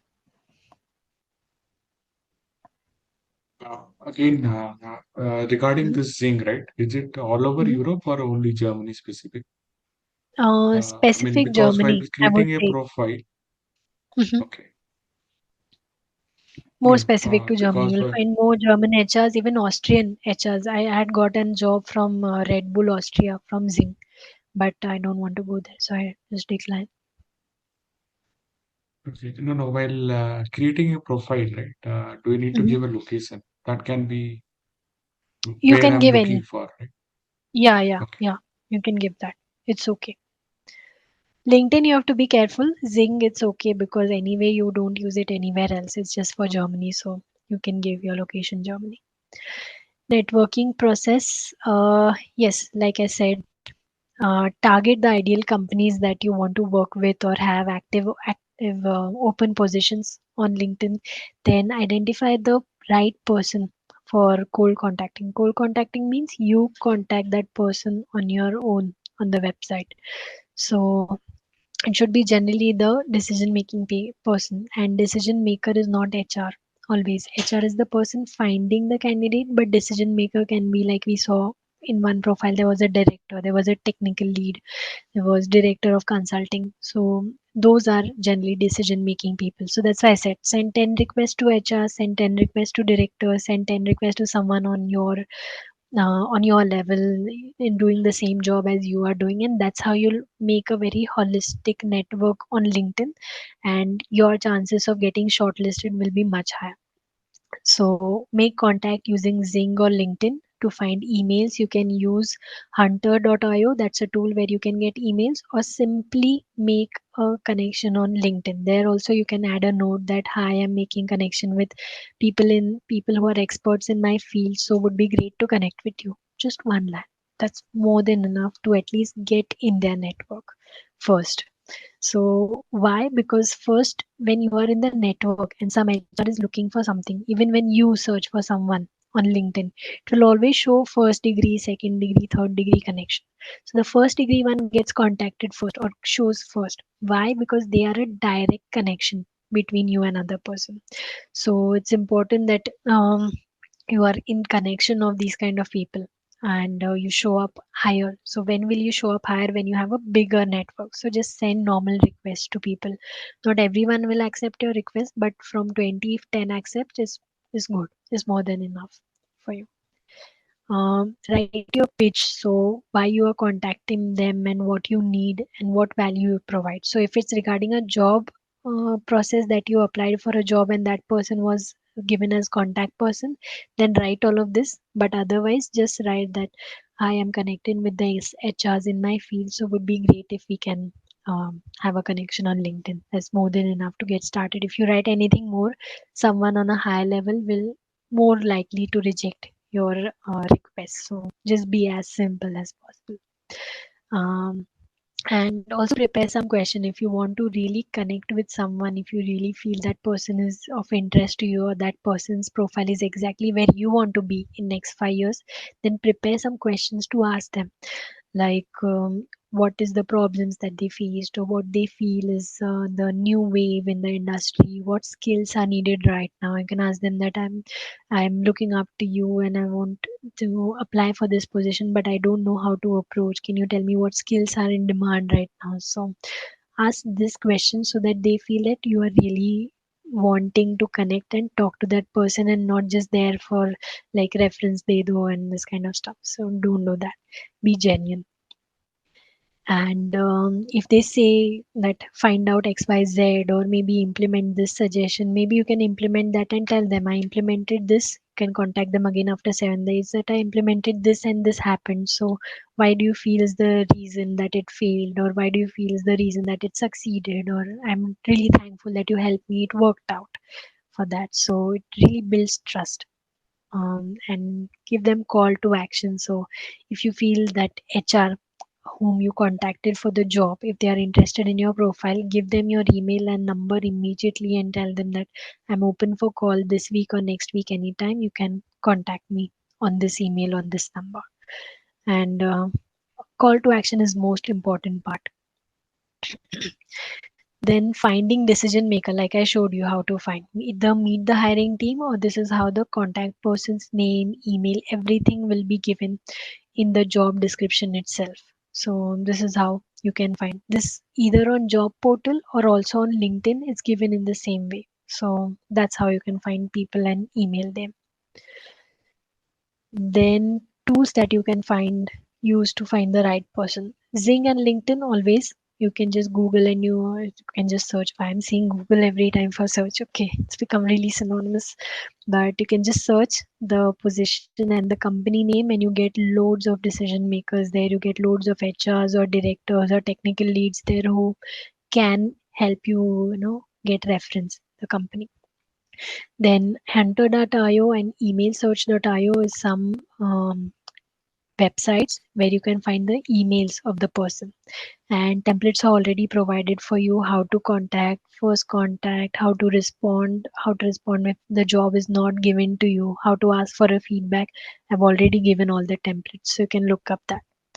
Then using chat gpt, if you don't know what to write, then you can just copy paste my template, for example, in chat gpt, and you can say that improve this template to ask xyz question, or improve this template to ask some other question that you have or you want to ask the HR. And you can also use chat gpt to improve your LinkedIn description. So just copy paste the about section of your LinkedIn, paste in chat gpt, and tell that chat gpt act as a cloud expert and tell me which skills are in demand right now, how can I improve this summary, how can I make it 500 word, or how can I make it 5 bullet point summary, and chat gpt will give you the answer for that. After that, of course, you have to read it once and make it proper, so that sometimes chat gpt messes up things. So you have to see that it is right, it is the skills are used in the correct way, and you have to see that skills that chat gpt is suggesting, you also know that. It may suggest that you should know AWS, but you never worked in AWS, you always did other which is the next one, Azure cloud. Then you have to change that AWS to Azure and then add to your profile. So you can use ChatGPT to make your work easy. or you can use that also for interviews. So if there is some interview which you don't know how to answer some question, then write that chat gpt act as a career expert or career strategist and tell me how to answer, tell me about yourself for a project manager role with 5 years of experience, and chat gpt will give you the answer. So just change the skills what they suggest to match your profile, and that's how your answer is ready. Now, this is a very, very good tool, jobscan.co. It does free analysis of your LinkedIn profile and tells you suggestions, tells you where you're going wrong, tells you what is right, and use that tool to make an analysis of your LinkedIn profile or to improve your CV cover letter. It literally does everything. You can upload your CV, ask for suggestions.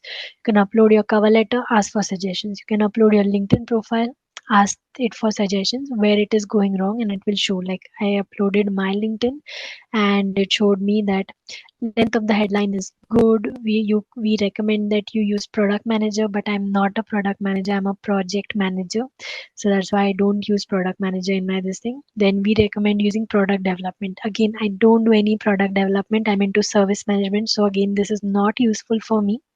Then next is special character were overused. So with special character it means this and this. It's not overused, you can keep this as you want, because I want to give a clear difference between my current title, between the other skills that I have, and between the other things that I do. So you have to see what kind of suggestion it's giving and if it is useful for you. So if I was working as a product manager, I would have taken this suggestion and added Scrum Master here, a product manager here. Instead of Scrum Master, I would have written SDLC or product development process here. But because it's not part of my title, I don't add it. It's that simple. Then it also gives an example of how you can add experienced project manager skilled in new product development, introduction and business development. So this kind of line you can use in your summary section in LinkedIn or in your CV. So use this tool. It's a very powerful tool and it will literally scan every part of your CVs, cover letter, LinkedIn and tell you what is missing, what can be improved, and see if the suggestion applies to you. Like I saw that this does not apply to me, so I don't want to take this suggestion. Then interview process and timeline. This is very important because you don't have to get disheartened in the first month itself. So this is the roadmap, how it looks. So if you start in January, then you have to create a good profile and you have to make sure that all your documents is in place and whether you fall under licensed or non-licensed professional. Then start applying for jobs simultaneously once you know that your CV is there, cover letter is there, LinkedIn profile, Zing profile, everything is there, and your educational documents are there. Good, apply. Then once you start applying, this timeline can differ between when you start getting calls, because most of the times they are looking for someone who is in the EU on whom they don't have to spend money for relocation or spend time for them to move here. So just keep applying, just be consistent in this is what will take the most amount of time. Make sure that your skills are good, like your CV is good, the skills mentioned in that are good, your cover letter is good, your networking game is really strong. All these things matter when getting a job. Then learn German and add German to your CV. It can also make a huge difference when selecting profiles, because can happen that two profiles have exactly the same skills, but where it makes a difference is one person knows German and another doesn't, and they prefer someone who knows German because maybe their customers talk in German, and that's why they need someone who can understand German. So make an effort to learn German and add it to your CV. Then April to May, for example, you got a call in March, in 2 months of starting the application. Then April to May, at least it will take 2 months to get all 3 rounds completed. If it's a urgent position, it can happen in 1 or 2 weeks. If it's a non-urgent position, then it can happen that your 3 rounds take 2 months to complete, because here there are so many holidays. Sometimes HR is on holiday, sometimes head of department is on holiday, and they are not able to find one termine, one appointment together. So it can take time. So that can take 2 months. And then once all the 3 rounds are done, then you will go to the selection, contract, visa preparation document. So what you need from them is always a job contract, and if it's a big company, then a ZAV letter. And these two things are more than enough for you to apply job from India. Everything else you have, your educational documents, passport, etc., health insurance, everything else you have, you just need a job offer letter and ZAV letter from the employer. Then you apply for your visa, and it takes around 1 or 2 months to get the visa. I spoke to someone on one-to-one calls and they got visa within 1 week. So that also happens. So how that person got shortlisted is through LinkedIn profile. Some HR saw that this person had skills on LinkedIn profile what they need in this new position, and that's how the HR contacted directly that we have a position. Would you like to come for interview? And they gave the interview, applied for visa, and within 1 month their visa came. So that person did not get sponsorship. The company told them you have to apply your visa on your own. So they applied on their own, and within one week the visa came for the person and also their wife. So that also happens. So visa thing is really luck. Like how fast it happens depends on what is the how much is the traffic at that time at visa office, how many people are applying at that position. August, September is generally busy time because most students are applying at their position. Student gets their offer in July for winter semester, and that's when they're applying. So if your is in somewhere in May or something, then I think it gets processed fast. If it's later, then it takes a bit of time, like 1 or 2 months. Interview rounds. How does interview rounds get take place? First of all is always behavioral or HR round. So HR will call you or add an interview to your calendar and say that how's your personality, what have you done before, what is your motive to move to Germany, what are you expecting in this new job, have you handled pressure before, do you like working independently or in team, and many such questions. The HR will try to constantly understand what kind of personality are you. Do you like talking to people, do you like new cultures, do you enjoy other things like meeting with the team, gelling with the team, and not just focused on your own work. So that is very important that your skills and your interpersonal skills are represented well in this first round, and your communication is clear. So don't be underconfident, be happy and be very confident while answering the question. The HR will ask you many questions, so just be happy and answer that, yeah, this happened. Try to be a bit casual with them so that they feel that you're at ease when talking to another new person and you're not getting stressed. If you got a call from somewhere else, you're just at ease and you're talking very normally. So keep that in mind. And whenever the HR asks you about job, try to mention the skills that were mentioned in the job. If you remember which job it was, then try to mention the top skills that are there. Like if you don't remember the job, because you have done research of 10 to 15 job descriptions, you know now that which skills are in the highest demand. So try to show that you have experience in this skills that are in highest demands. Your expertise is in these two skills that are in high demand right now. Plus you're also learning German to understand German culture and to understand the market of Germany in general, so that they know that you're genuinely interested in Germany. Then next round will be meet the team. So this is kind of semi-technical or personality check round where the team comes and they talk to you that what have you done previously. They try to tell you what problems they are facing. They tell you what is their expectation from you.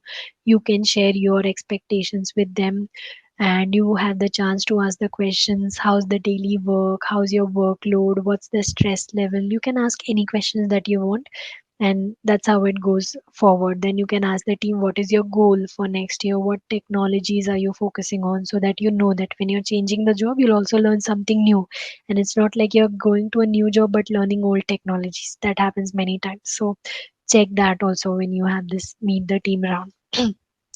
And after that there is technical round. This depends on what kind of jobs you're applying. So sometimes it is the first round, So you get shortlisted with your application.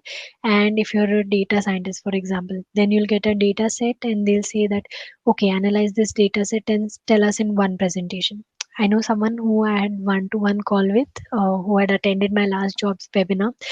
They said that they are in the marketing field, and he got a case study to solve.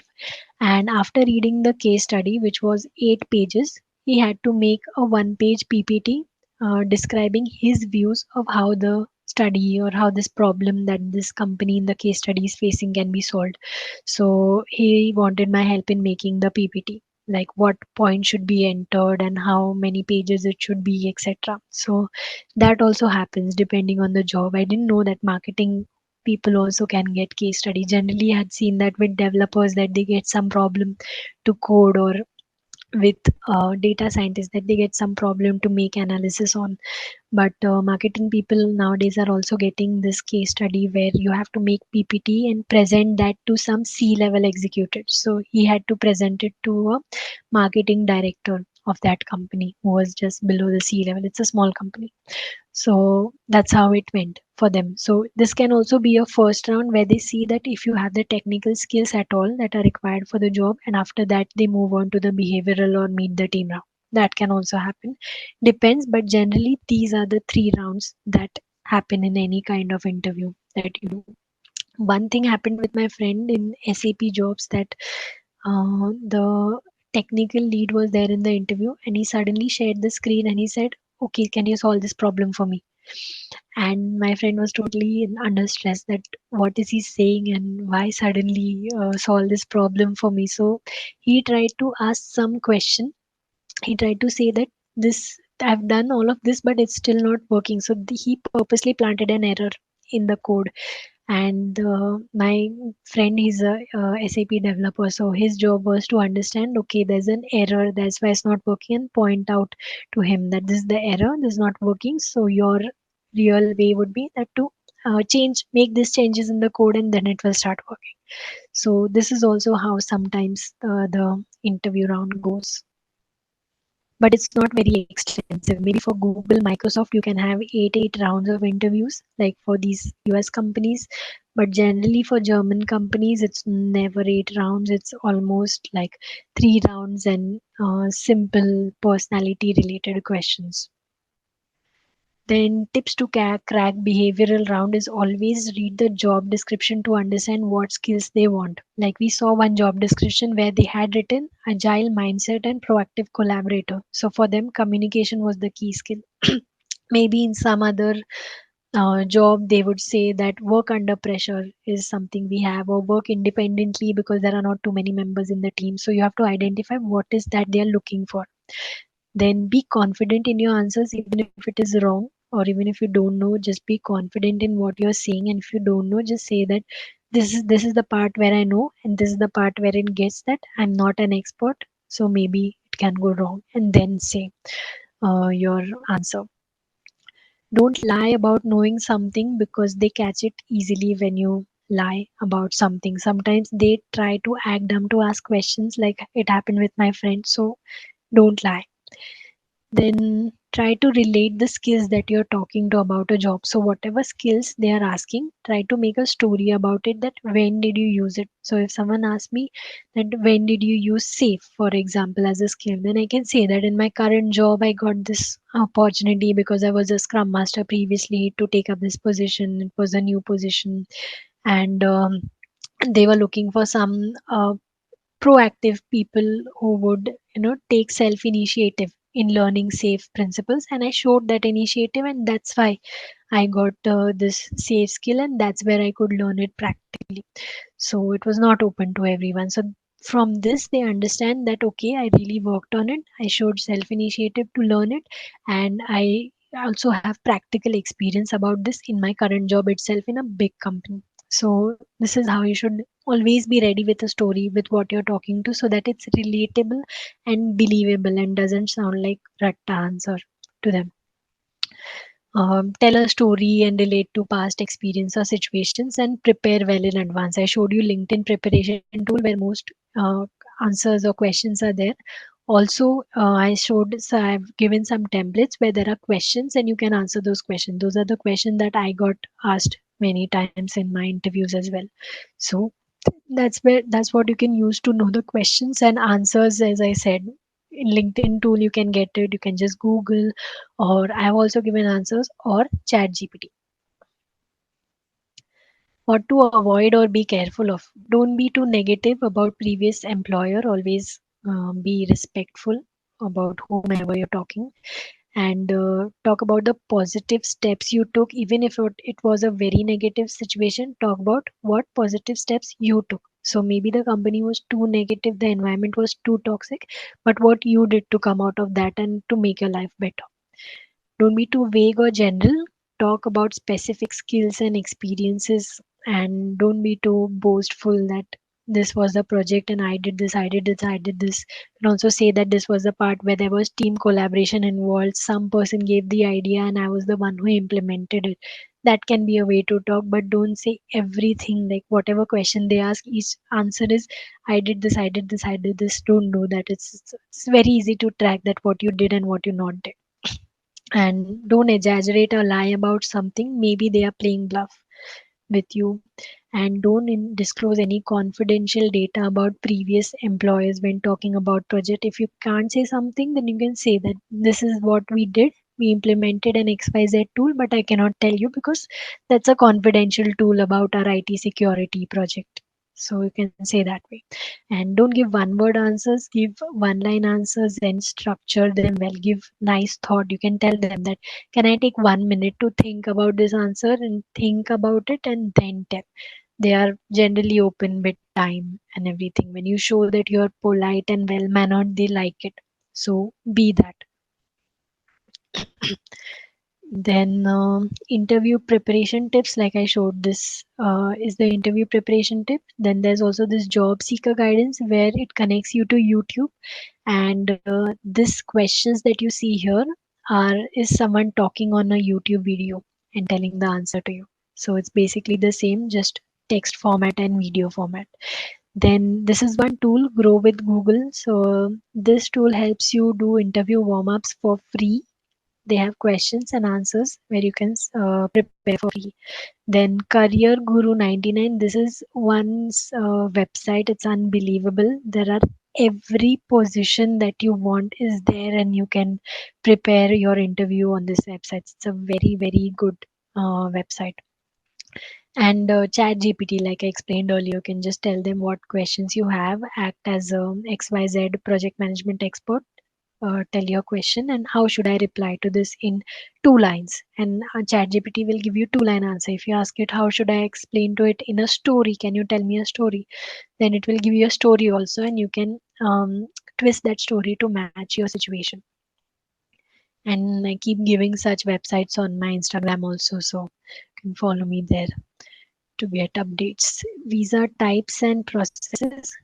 So 2 types of processes: either you are in Europe or you are not in Europe. So job seeker visa, for those who are not in Europe, what is the pros and cons of it? It's for those people who know that they will get a job here once you move with a job seeker visa, because it's a lot of investment.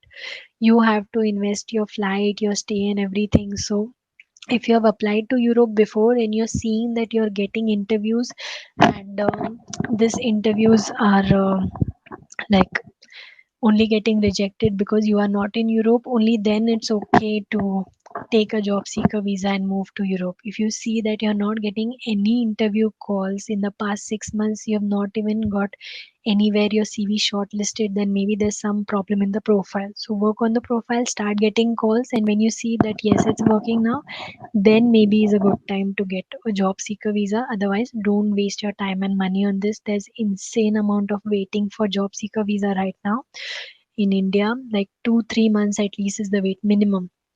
And like even the counselors that are helping you get it, they charge like 60, 70, 80,000 also, I've heard. So, and big counselors who have good name, but they don't know how to counsel or give the right advice about who should get a job seeker visa. Like it's for those people who have engineering or tech background. Someone with finance background, cannot move on a job seeker visa to Germany at least. So this advice most of the companies don't give, and they just want their profit, and they take the money from you and they give you something, but it's not working out for you anyway. So better to apply yourself and go through the proper way, informed way, rather than spending your money because you don't want to do the work and in the end nothing works out. So main thing is test the job market. If you're getting interviews, it's good, then you can move. Otherwise, better you stay where you are and apply for them, or try different countries if one country is not working out. And with getting job seeker visa, there's no guarantee that you'll get a job. Many people feel that because you have visa, I'll get a job, and there are lots of jobs here. Doesn't work like that. Your profile has to be good for application. Even if you're here, it is no guarantee that you get a job just because you're living in Germany. Your profile has to be good, your skills have to match, you have to know what to write in CV, what not to get this job exactly. So, and you cannot work on the job seeker visa. Although there's a new card, opportunity card coming, where you can do part-time jobs of 20 hours per week, but here you can't work on it. You also can't get a family on it. My friend moved on a job seeker visa. He stayed here for 6 months, financed himself with like 7-8 lakhs in Germany. And right in the last month, where everything was about to end and he had lost hope that he'll get a job, he got a job as a embedded software developer here in Germany. And he got a resident permit. He converted job seeker visa to resident permit, and then after 1 year, his family could join him here. Then how the visa process looks like. So timeline is the same, and you don't need any sponsorship. So what you need is final job offer in hand and Arbeitgeberbestätigung. This is what I am saying is a ZAV letter, or this is the German word for it. Then you have to prepare all documentation, photos, house contract, etc., and make sure that salary is enough to apply for blue card. Now the minimum salary for blue card is changed from last month. It is 43,000 something. So it's even lower to apply for blue card, which is a 4-year visa. Generally work permit you have to extend. It's job related and it's just 1 or 2 years. So getting someone with higher salary can get a blue card and stay here for 4 years. Then prepare your finances, apply for visa. 4 to 6 weeks takes visa processing, some cases even less. And after that, once you are applied for visa, then find accommodation and connect with others in that city. Every city has Indians in that city group on Facebook, on WhatsApp. So just connect with them. So you can just go to Facebook and find Indians in Munich. If you have job in Munich, and you'll get a nice community to connect with. You can find house offers there. You can find answers to your problems that you're not getting appointment or something. You can always discuss those problems there and people help out to you. Then visa process. So you have this when you are outside of EU, you have this job offer in hand, ZAV letter, prepare again the same thing. Visa will take much longer when you're there inside EU and compared to when you're outside EU. It will take months. And once you move to Europe, you have to convert this visa to residence permit or blue card. So it's just a card that you get. That means you're a resident of Europe, you're a resident of X country, can be Germany or any country, and it's a card. And it allows you to travel all over Europe and work here for 4 years. German national visa. This is the visa that you have to apply. This is called German national visa employment. And this is the checklist for it. So this is exactly what you need to apply for visa. It's nothing complicated. It's a passport, application form, passport copy, annexure. This is again one form that you have to download from your employment contract. This is the most important part. Deputation order means your company is sending you to Germany, but your company is not sending. You are applying for jobs. You don't need this. Covering letter explaining why you want to go to Germany. Your degree certificate, CV, again 1 page only. See, even visa officers are asking for just 1 page CV. So don't write stories in your CV. Make it 1 page. And if applicable, approval by Federal Employment Agency. This is the ZAV letter. That will so it is optional, but if you have this, it will speed up your process. Then 3 passport pictures, because one of my friend had this ZAV letter and got visa in just 2 weeks. So his company is a Swedish company, but in Germany. So that's why he could get the ZAV letter from Germany and then apply. And demand draft, that is the visa fees, which is like 7,000 rupees or 9,000 rupees only. And certificate of health insurance. So you can just do it online, you can get it for free. And that's all. That's all that you need to apply for visa. It's nothing complicated. You submit this, you go show your face in visa office, and that's all. After that, they process it. So it's nothing complicated as people generally think it is. Important documents are job offer and a ZAV letter. So cost of moving to Europe.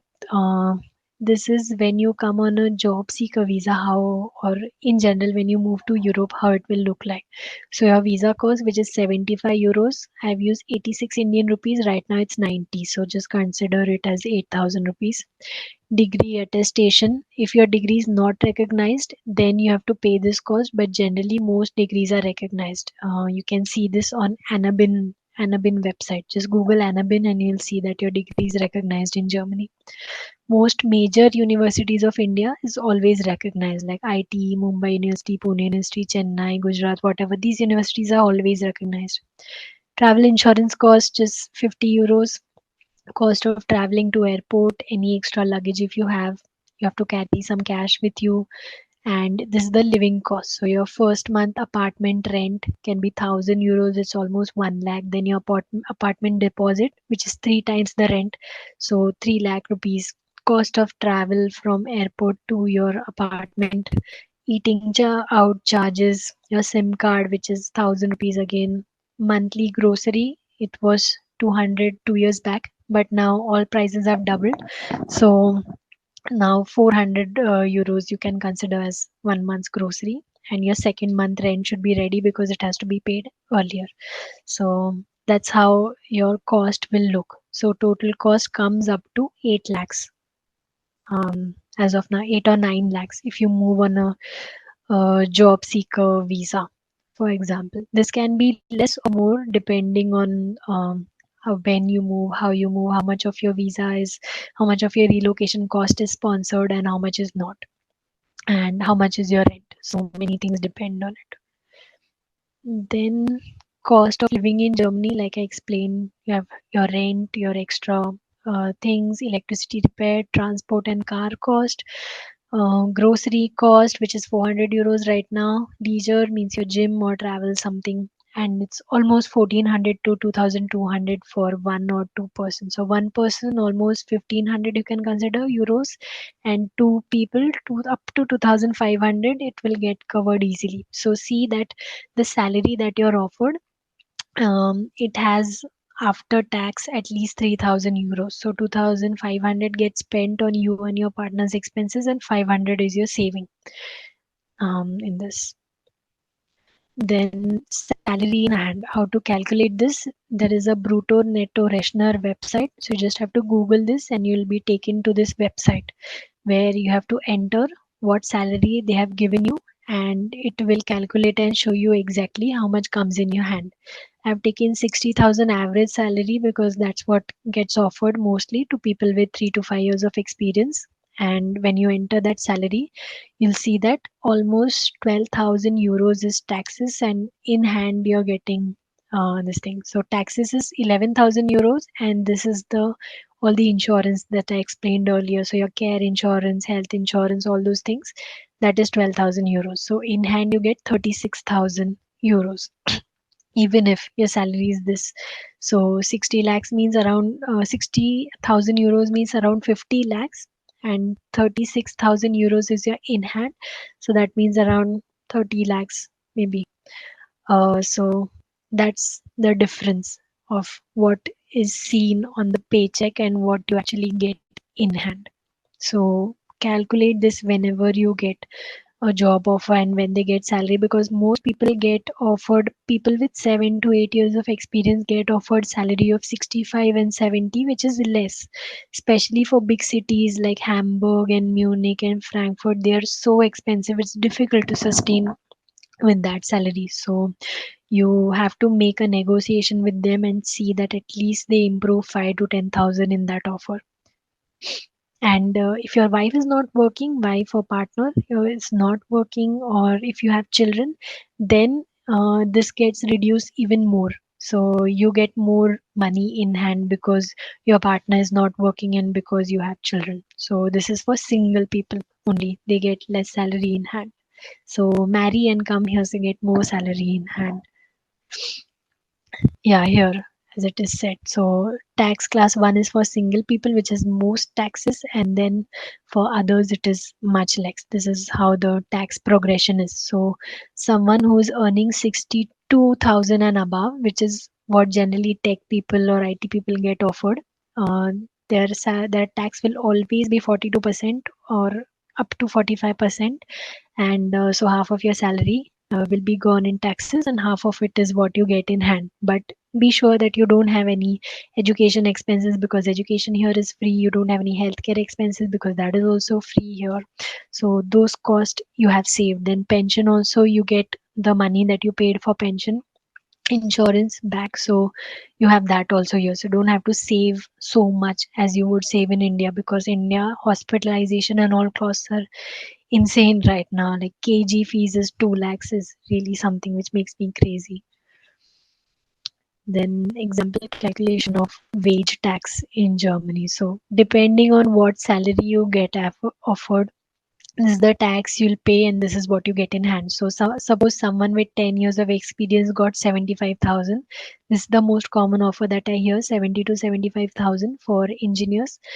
They have 42% tax, and what they get in hand is 52,900, which is a good salary to sustain in Germany, which is absolutely not bad. And if you get married and all, you get even more in hand. So it's a good salary if you want to come to Germany. 75,000 is not a bad amount right now. German residence permit, this is how the card looks like, and if you're allowed to work, then you get this extra work permit card where it is mentioned where you are working, in which company, until when is your contract valid and all. So this is the card that you'll generally get, and you get this only if you move here to Europe. When you are in India, you apply to a visa, and that visa is a sticker in your passport. But you have to come here, apply again that you have moved here, and apply for this card, and you get this once you're here. So work permit is not so easy to get or to apply from India. You always get this once you are in Europe. This is the biggest misconception that I see in people. EU Blue Card. Again, the cost of application is 130 euro. This also you get once you're here. When you're coming from India, you always get a sticker visa in your passport. Always, whatever job you're doing, whatever you're doing. Once you're here, you have to go to the local authority, apply again, and convert this visa into your residence permit card. And if your salary is higher than 43, this was 58, but last week only it changed to 43. So you get a blue card once your salary is higher than that. So most people from technical background directly get a blue card. They don't need a work permit. And who gets it? Those who are in IT or STEM background. So AI specialist, engineers of any kind, technical people, they get blue card. Pathway to PR, if you hold blue card for 21 months, you get it with B1, and if you hold blue card for 33 months, you get the PR with just A1 language test and a citizenships test. So that's all it is. Like once you get a blue card and you stay in Europe, automatically you'll become eligible for PR in the months that is designated. So it's not very tough to get PR here. It's actually very easy. It's not like Canada where you have to compete in a pool of people in Canada as well as outside Canada, or nothing complicated like US where employer has to sponsor so many things. Nothing like that. You come here, you live here for X amount of years, you get PR. It's that simple. But you need to have German skills, German certificate ready, and your citizenship test ready. Then special schemes, UK Young Professional Scheme. Now UK and India government, they have collaborated with each other so that you get work permit directly when you're coming from India. So you can move without job offer to UK for 2 years, and after 2 years you have to return back. So in those 2 years, if you don't get a job, you have to sustain yourself. You have to take care of your expenses. You have to pay all the things, and nobody's taking care of you. So it's like a job seeker visa, for example. And you can just go there and live there and find job. If you don't find job, you don't feel like living, you can come back, but you have that visa for 2 years and you can live anytime in UK for those 2 years. Germany green card, this is coming next year in 2024 March or mostly June. I feel like everything in Germany takes so much time because of bureaucracy. So this was planned for this year, but it's coming next year in June. So that's also not sure. So people up to 35 years of age can move to Europe, and but there are some points that you have to earn from 1 to 6. And if you have previous experience, if you have language skill, if you have bachelor's, master's, then your points increase like Canada system, and you can come here. Again, it's same like job seeker visa. You come here, you can start work if you find a job. If you don't get job, then you have to fund yourself and do all the cost, like take care of your own cost like rent and all. But they are saying that the part-time work will be included. So part-time you can earn around 1,000 euros here by doing restaurant jobs or work part-time in company or work part-time in stores and shops like that. Those part-time jobs you can earn around 1,000 per month or 500 per month. Ireland work permit, this is what I told you in the start. So there are two ways to move to Ireland to work permits. One is the critical skill list. It's only for IT, tech, engineers, this data scientists, these kind of people, or scientists, statisticians, physicians, physicists. For these people, you don't need any sponsorship. You apply for job and you apply for visa. You come here. For all other professions, there's employment visa where you need to pass labor market test, and you also need to pass the sponsorship amount, the salary amount. So basic is 30,000 Irish money, and your salary should be higher than this to be able to get the visa. If you have that, you can get employment visa and come. And that's all for today. I hope you enjoyed this session. I hope you found informative. I tried to include as many things as possible. All the templates are already uploaded last night, so you have them, you know how to use them. And if you have any questions, we have open Q&A round. Just shoot your questions.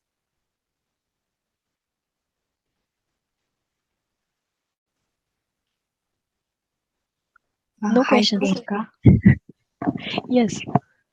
It was really good session. I really had a lot many informations from you. It's really useful. A few questions I have is, what's the difference between a work permit and a blue card visa? Okay, so blue card, there is a minimum salary requirement. Like I showed, it's 43,000 right now. So if you have that salary, then you get a blue card, which is valid for 4 years. But with work permit, if you're someone who has lower salary than 48,000 per year, then you will be given a work permit, and that has to be renewed, I think, 1 or 2 years after 1 or 2 years. So it's no difference. As long as you have a job, you'll have a work permit, and you can always switch your salary, you can always switch your jobs to a higher salary and get a blue card. Mostly IT professionals, tech people, scientists, researchers, these people get blue card much easily because the salary in those professions like doctors and all is very high, so they directly get a blue card. Like I directly got a blue card after getting a job after masters.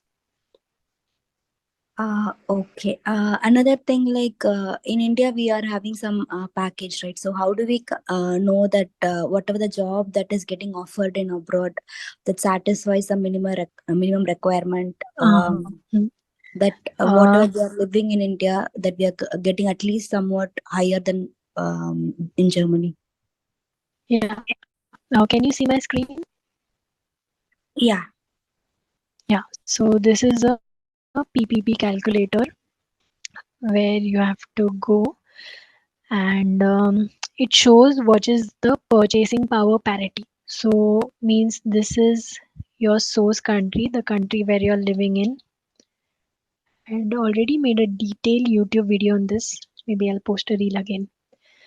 So your source country is India, and salary in India, let's consider 30 lakhs. 30, correct? 30 lakhs. I think yes. And your target country is Germany. So to match the lifestyle that you live with 30 lakhs in India, you should have a minimum of 95,000 salary in Germany. So this is how you can understand that if it is a good match. But I would say even if it's 30 lakh and even if it is 95,000, nobody's going to offer you that salary until and unless you're some really good tech expert or some scientist in a very high critical occupation domain. So even if you get 80,000, should be good enough to move. Oh, okay. That is enhanced salary or the total package that It companies is offer? overall. This is overall, and in hand means you have to remove 42%, like I showed in the end. You have to Okay. go to Brutto Netto Reshna, put that salary, and you'll see that based on whether you are married, whether you have children, how much you'll get in hand. Okay. Okay, Priyanka. And one more, when it comes to safety concern, like if as an individual woman, if you're traveling and finding job in abroad, at least for initial period of time, they have to stay alone, and then only they can decide of bringing the family there. So Mhm. how safe it is, especially for women there? Very safe. Like even I came alone. I was living here alone for 2 years of masters, not just 2 years. Like for 4 years, I was living alone, and then I married my husband, who I found in the same company. So um, it's very safe here. Like I know that we've went on parties to like 3 a.m. in the night. I've walked alone. It's very very safe here. No problem at all. Like you always feel safe. Even not just in Germany. Even if you go to Austria, you go to Switzerland, Netherlands, Nordics, every country is pretty much safe here. Okay. Okay, Priyanka. Yeah, thank you. Yeah, you should just know what neighborhood you're in, because every city has some neighborhood that's a bit dangerous. Like for Frankfurt, it's the Frankfurt Hauptbahnhof of main railway station itself. That's dangerous, but it's safe, pretty much safe, not bad. I've been to Frankfurt with one more friend, and we are roaming around at night. Nothing so tragic. Okay. Okay, Priyanka. Yeah, got it. Thank you. Yeah. I saw in DMs even Bharat had this question of salary comparison between India and the so purchase power parity is one, and also there is one more. Um, what is it called? Numbeo. Numbeo compare. So you can use this tool to compare the cost of living, or you can compare two cities, or you can also compare two countries depending on whatever you want to compare. So if your current city is Pune, India, and you want to compare Munich, it's a very bad comparison. Let's see. And we'll show that. Oh, come on. Yes.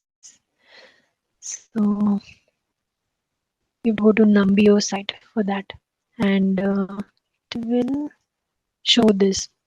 What is the price that you pay generally when you go out in restaurants for inexpensive meat to expensive restaurant prices?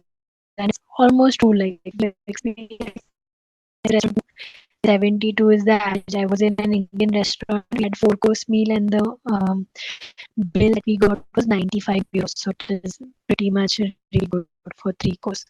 And will really show you price of everything. Milk, what's the price, and for bread, rice, transportation costs that you occur, childcare cost that is there. So it will show everything. Okay. Any other question?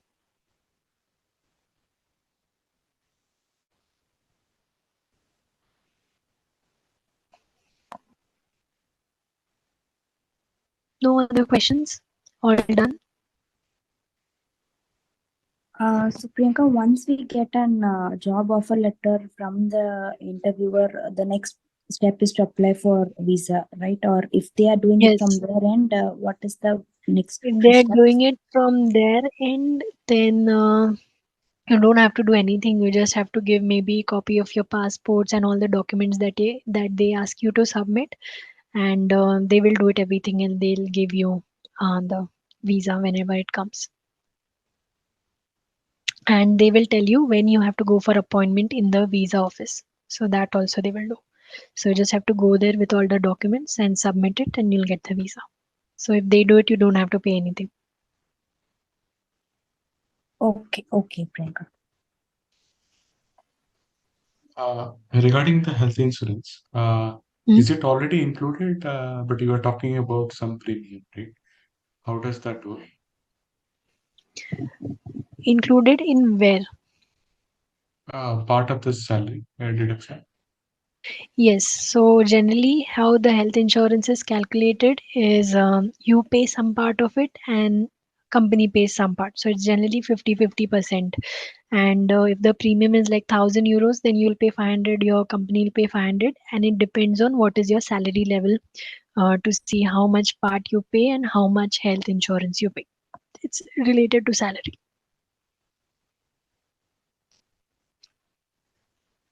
Okay, got it. But the deduction you were telling, right? It is included in that, or it is excluding that? I mean, It's the included in 50% the is part of, deduction, in the 42%. Yes, it's a part of that. and can vary depending on the Yeah, person to it can person, vary right? depending on your salary, yes, and health conditions and all. Okay.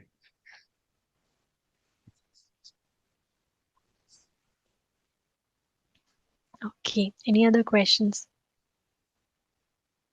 How was the webinar? Did you get all the information you wanted, or if you still have questions about anything? Yeah, I have some questions, but I'll formalize it and I don't know how to approach it. I'll probably contact you. Okay, you can Some ask are now. probably, no, not, I mean, because it was too much of information, I had to go through it again. Whatever Okay, it is in my mind, I asked it now only. okay. I almost got everything, but still there is some questions probably I need one-to-one. Probably I need your Hmm. help in that. I'll Okay, reach out to you on those things. okay, Uh, sure. and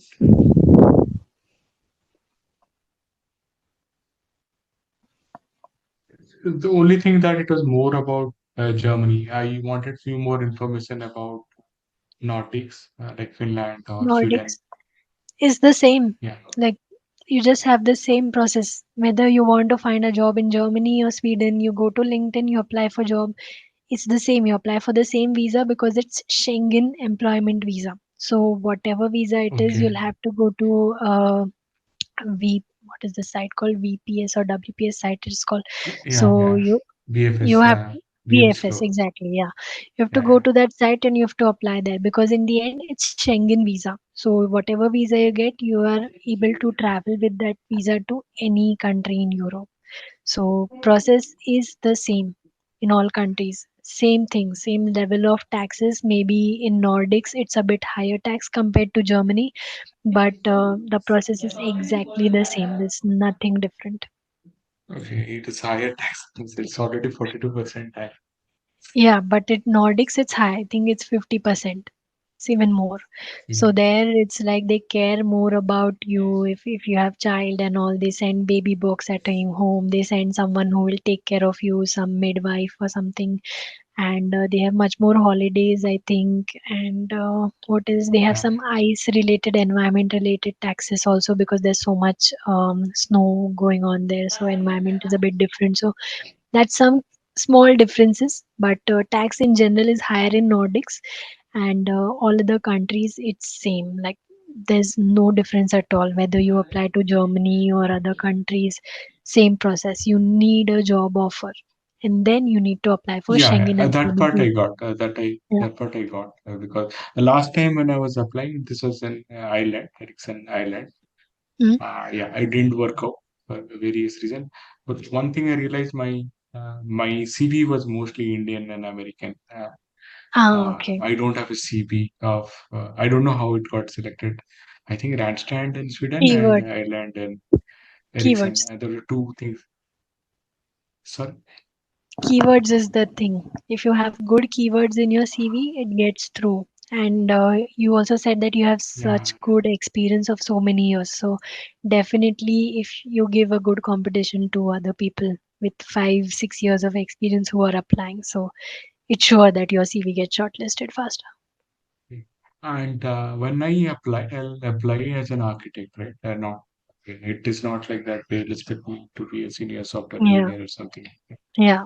Architect is much more respected and much more high demand because that's the thing that's missing here. In But German, because apply I'm more. already Yeah, fixed yeah. in SAP, so Then why and don't so you I'm apply already for SAP working. in Germany? Yeah, I'll try for internet transfer. Let's see. Yeah, internal transfer works out well in SAP, how much I have seen. So just try for that. And SAP also has English jobs compared to other big companies. Most big companies in Germany work in German, especially the automobile. But SAP is the only Yeah. one that has English jobs and much better flexibility because they are software company and for them like coming to office and all is not a big hassle. They have less overhead compared to what a production company would have. So they are much more open and free.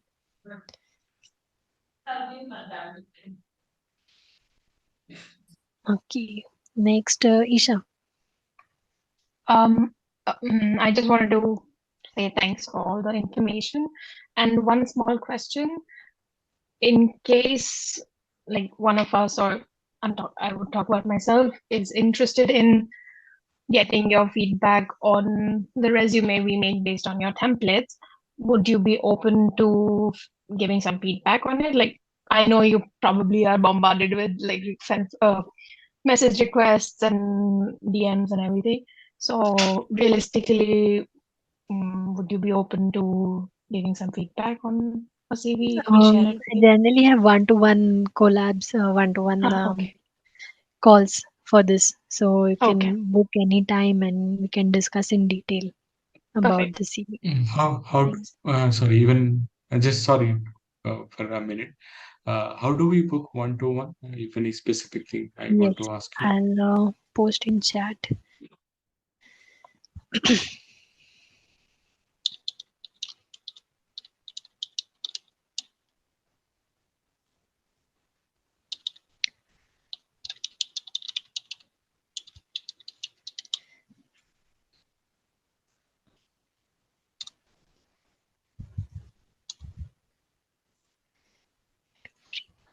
Okay. Yeah, this is the website where you can go and book calls for anything.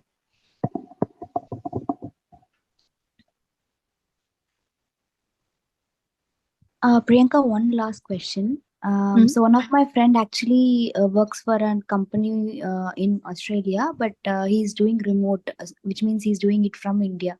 So that kind of option is available for German German companies.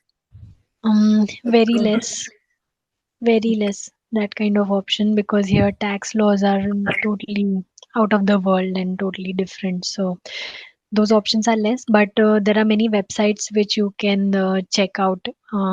Remote jobs, we work remotely, and flex jobs. These are the websites where you can go and find jobs. And most of the times, I've seen that Australia is the one giving remote jobs. So you can sit in India, earn in Australian dollars. Okay, okay, okay. Yeah, okay, got it. Thanks, Priyanka.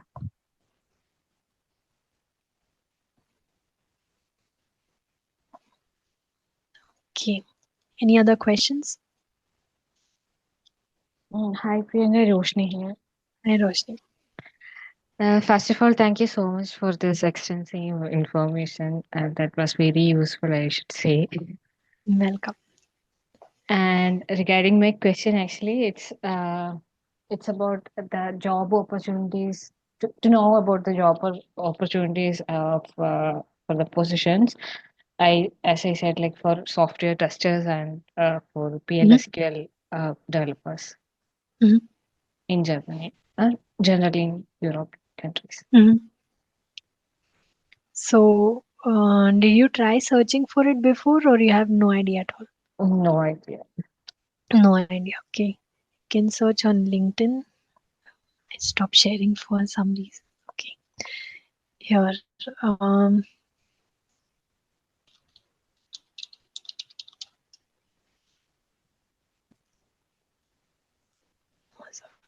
Tester is the field, right? Yeah.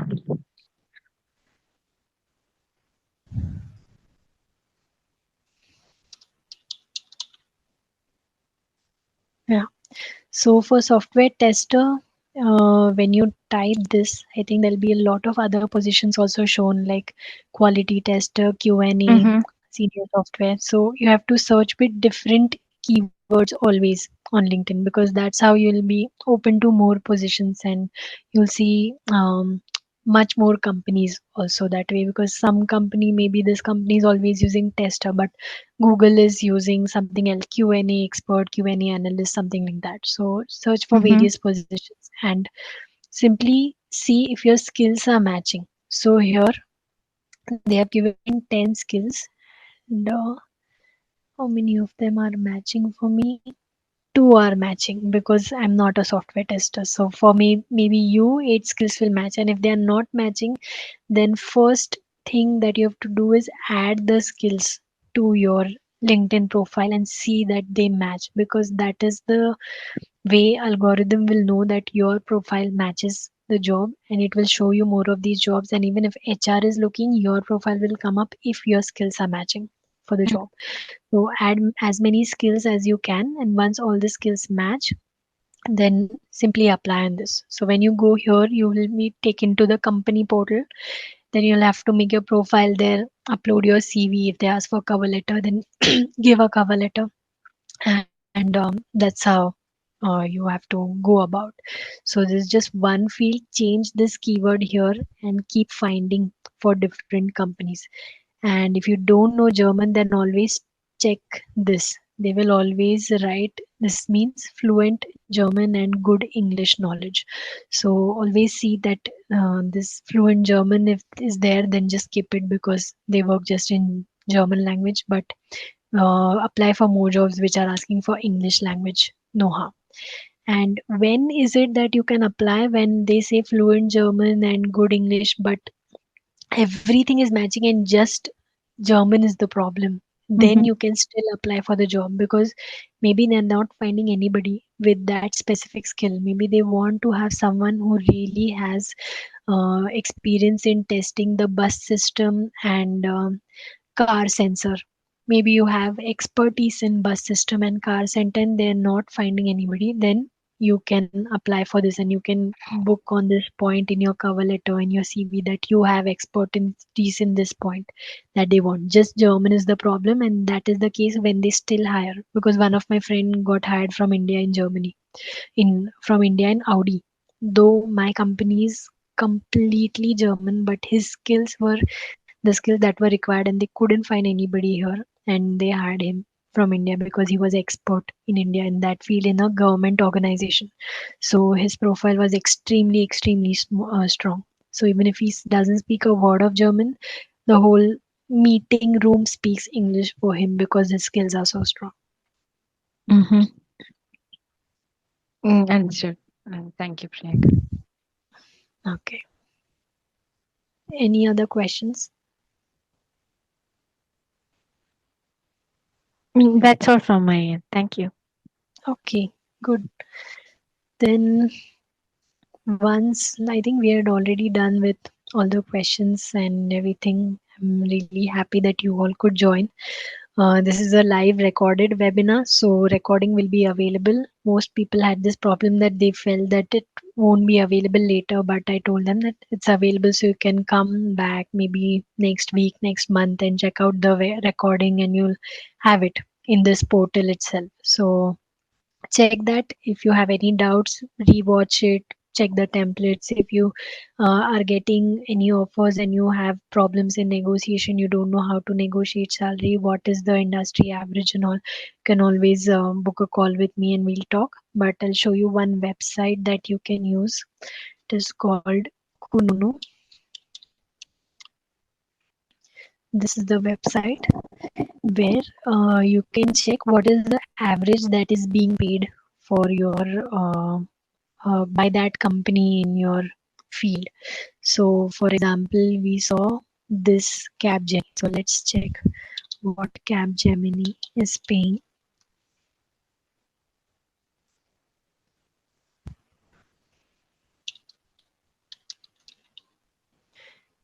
Capgemini locations are different, so you can check which one was that. I think this one was from Munich.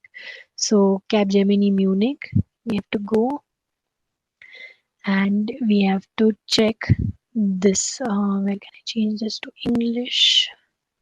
What's the option?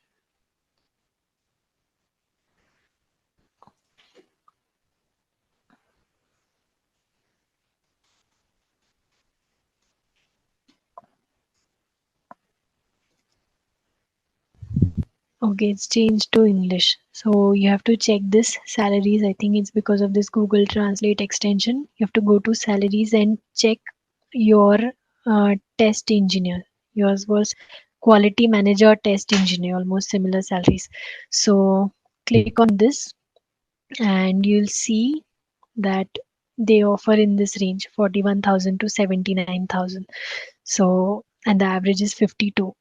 So someone with 3 years of experience, I think, can expect this salary, but more than that, definitely you should be above 60. You should be in this range of 60 to 70,000 for sure. So this is how you can check what is the range for your position in a specific company. So if you have interview with them and they are offering you 40,000 salary, then you can go here and you can tell them that 40,000 is very low for my experience and I want more salary because I have so much experience in exactly the problem that you're looking to solve, and the industry average for Munich is this. So the minimum I'm expecting is at least this salary or the range of 55 to 60,000. That's how you can negotiate. Oh, that was really useful, Priyanka. Thank you. Okay. Any other questions?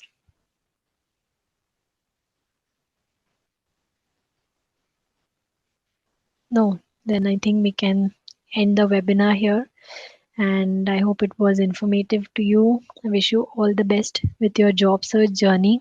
If you have any offers or any updates, you can always message me on Instagram. And I'd love to know how are things progressing after you implemented the suggestions, after you're applying, what's going right, what's going wrong. I would be always open to suggestions from you guys.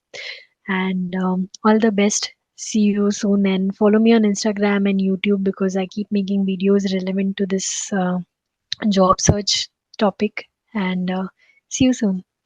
Bye. Thank you. Bye. Thank you. Bye.